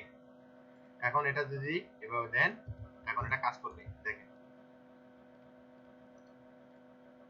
দেখছেন নেমিং কনভেনশন, এটা হচ্ছে ভেরিয়েবল ডিক্লারেশনের নেমিং কনভেনশন।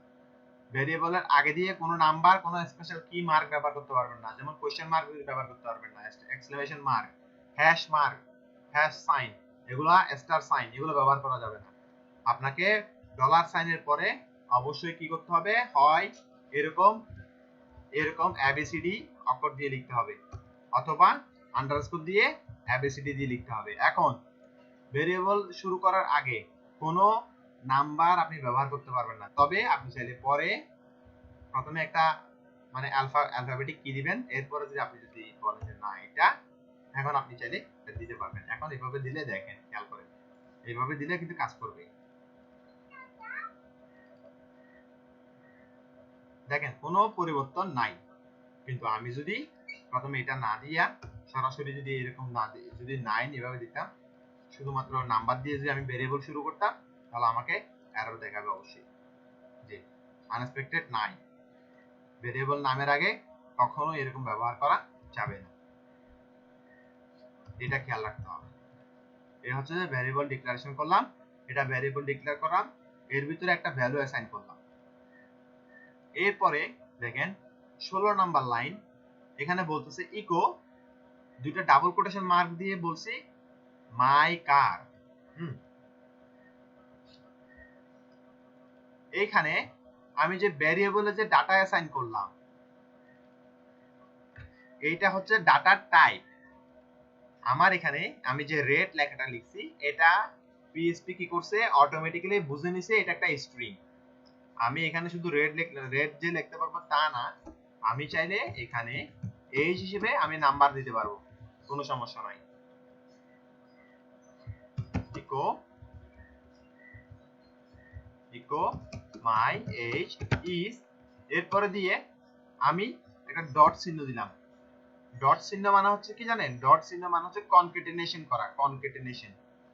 একটা স্ট্রিং এর সাথে একটা স্ট্রিং কে কনকেট করা অথবা একটা স্ট্রিং এর সাথে অন্য একটা কিছু যোগ করার জন্য কনকেট এরকম ডট সাইন ফুল স্টপ সাইনটা ব্যবহার করি। ঠিক আছে, এখন আমি যদি বলি h ডলার h এভাবে যদি কোলন দিয়ে যদি সেমিকোলন দিয়ে শেষ করি, তাহলে আশা করছি আমি h হিসেবে 20 দেখতে পাবো।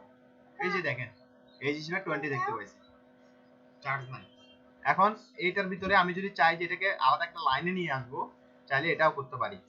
আমি এই যে স্টেটমেন্টটা আছে, এইটা আছে, এই যে পরে আরেকটা কনকেটেশন মার্ক দিতে হবে, দিলাম, দেওয়ার পরে একটা ডাবল কোটেশন দিয়ে আমি যদি এখানে বিআর এইচটিএমএল এর বিআর ট্যাগটা ব্যবহার করি, তাহলে দেখবেন লাইনের পরে অটোমেটিক্যালি, না এটা বাদ দিলাম, এইভাবে রাখলাম, দেখেন এখানে এই অবস্থায় রাখলাম, দেখবেন যে কি পরের লাইনে এটা ব্রেক করে গেছে। এই যে দেখেন পরের লাইনে ব্রেক করে গেছে। এবং এটাকে যদি এইচটিএমএল এর আপনি যদি ইন্সপেক্ট করেন, আপনি একটা মজার জিনিস দেখতে পাবেন। খেয়াল করে দেখেন, প্রথম লাইনে দেখেন মাই এজ ইজ 20, পরে দিয়ে দেখেন যে এইচটিএমএল একটা ব্রেক ট্যাগ আছে, দেখছেন বিআর ট্যাগ। এই বিআর ট্যাগটা কেমনে আসছে? এই বিআর ট্যাগটা আসছে এই যে এই বিআর ট্যাগ দিয়েছিলাম না, এই জন্য। এখন আপনি যদি এখানে যদি এটা না দেন, না দিয়া আপনি চাইলে এখানে একটা নিউ লাইন দিয়ে দিতে পারতেন, নিউ লাইন ক্যারেক্টার। এটা যদি এরকম দেন, মনে হয় একটা নতুন লাইন তৈরি হবে। ভুল হইতে পারে, হ্যাঁ ভুল হয়েছে।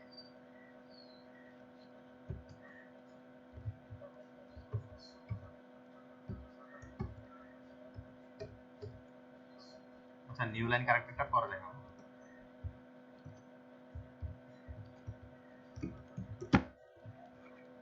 আপনি যদি চান এখানে ব্রেক ট্যাগের পরে চাইলে একটা এইচআর ট্যাগও দিয়ে দিতে পারেন, এইচআর ট্যাগ দিলেও দিতে পারেন। দেখবেন যে একটা হরাইজন্টাল লাইন তৈরি হয়ে গেছে, দেখছেন? এগুলো আসছে কোথা থেকে? এগুলো সবই আসছে রেন্ডার করতেছে কি পিএইচপি, এইচটিএমএল কোড থেকে রেন্ডারিং করতেছে। আজকে এটুকুই থাক, বুঝছেন?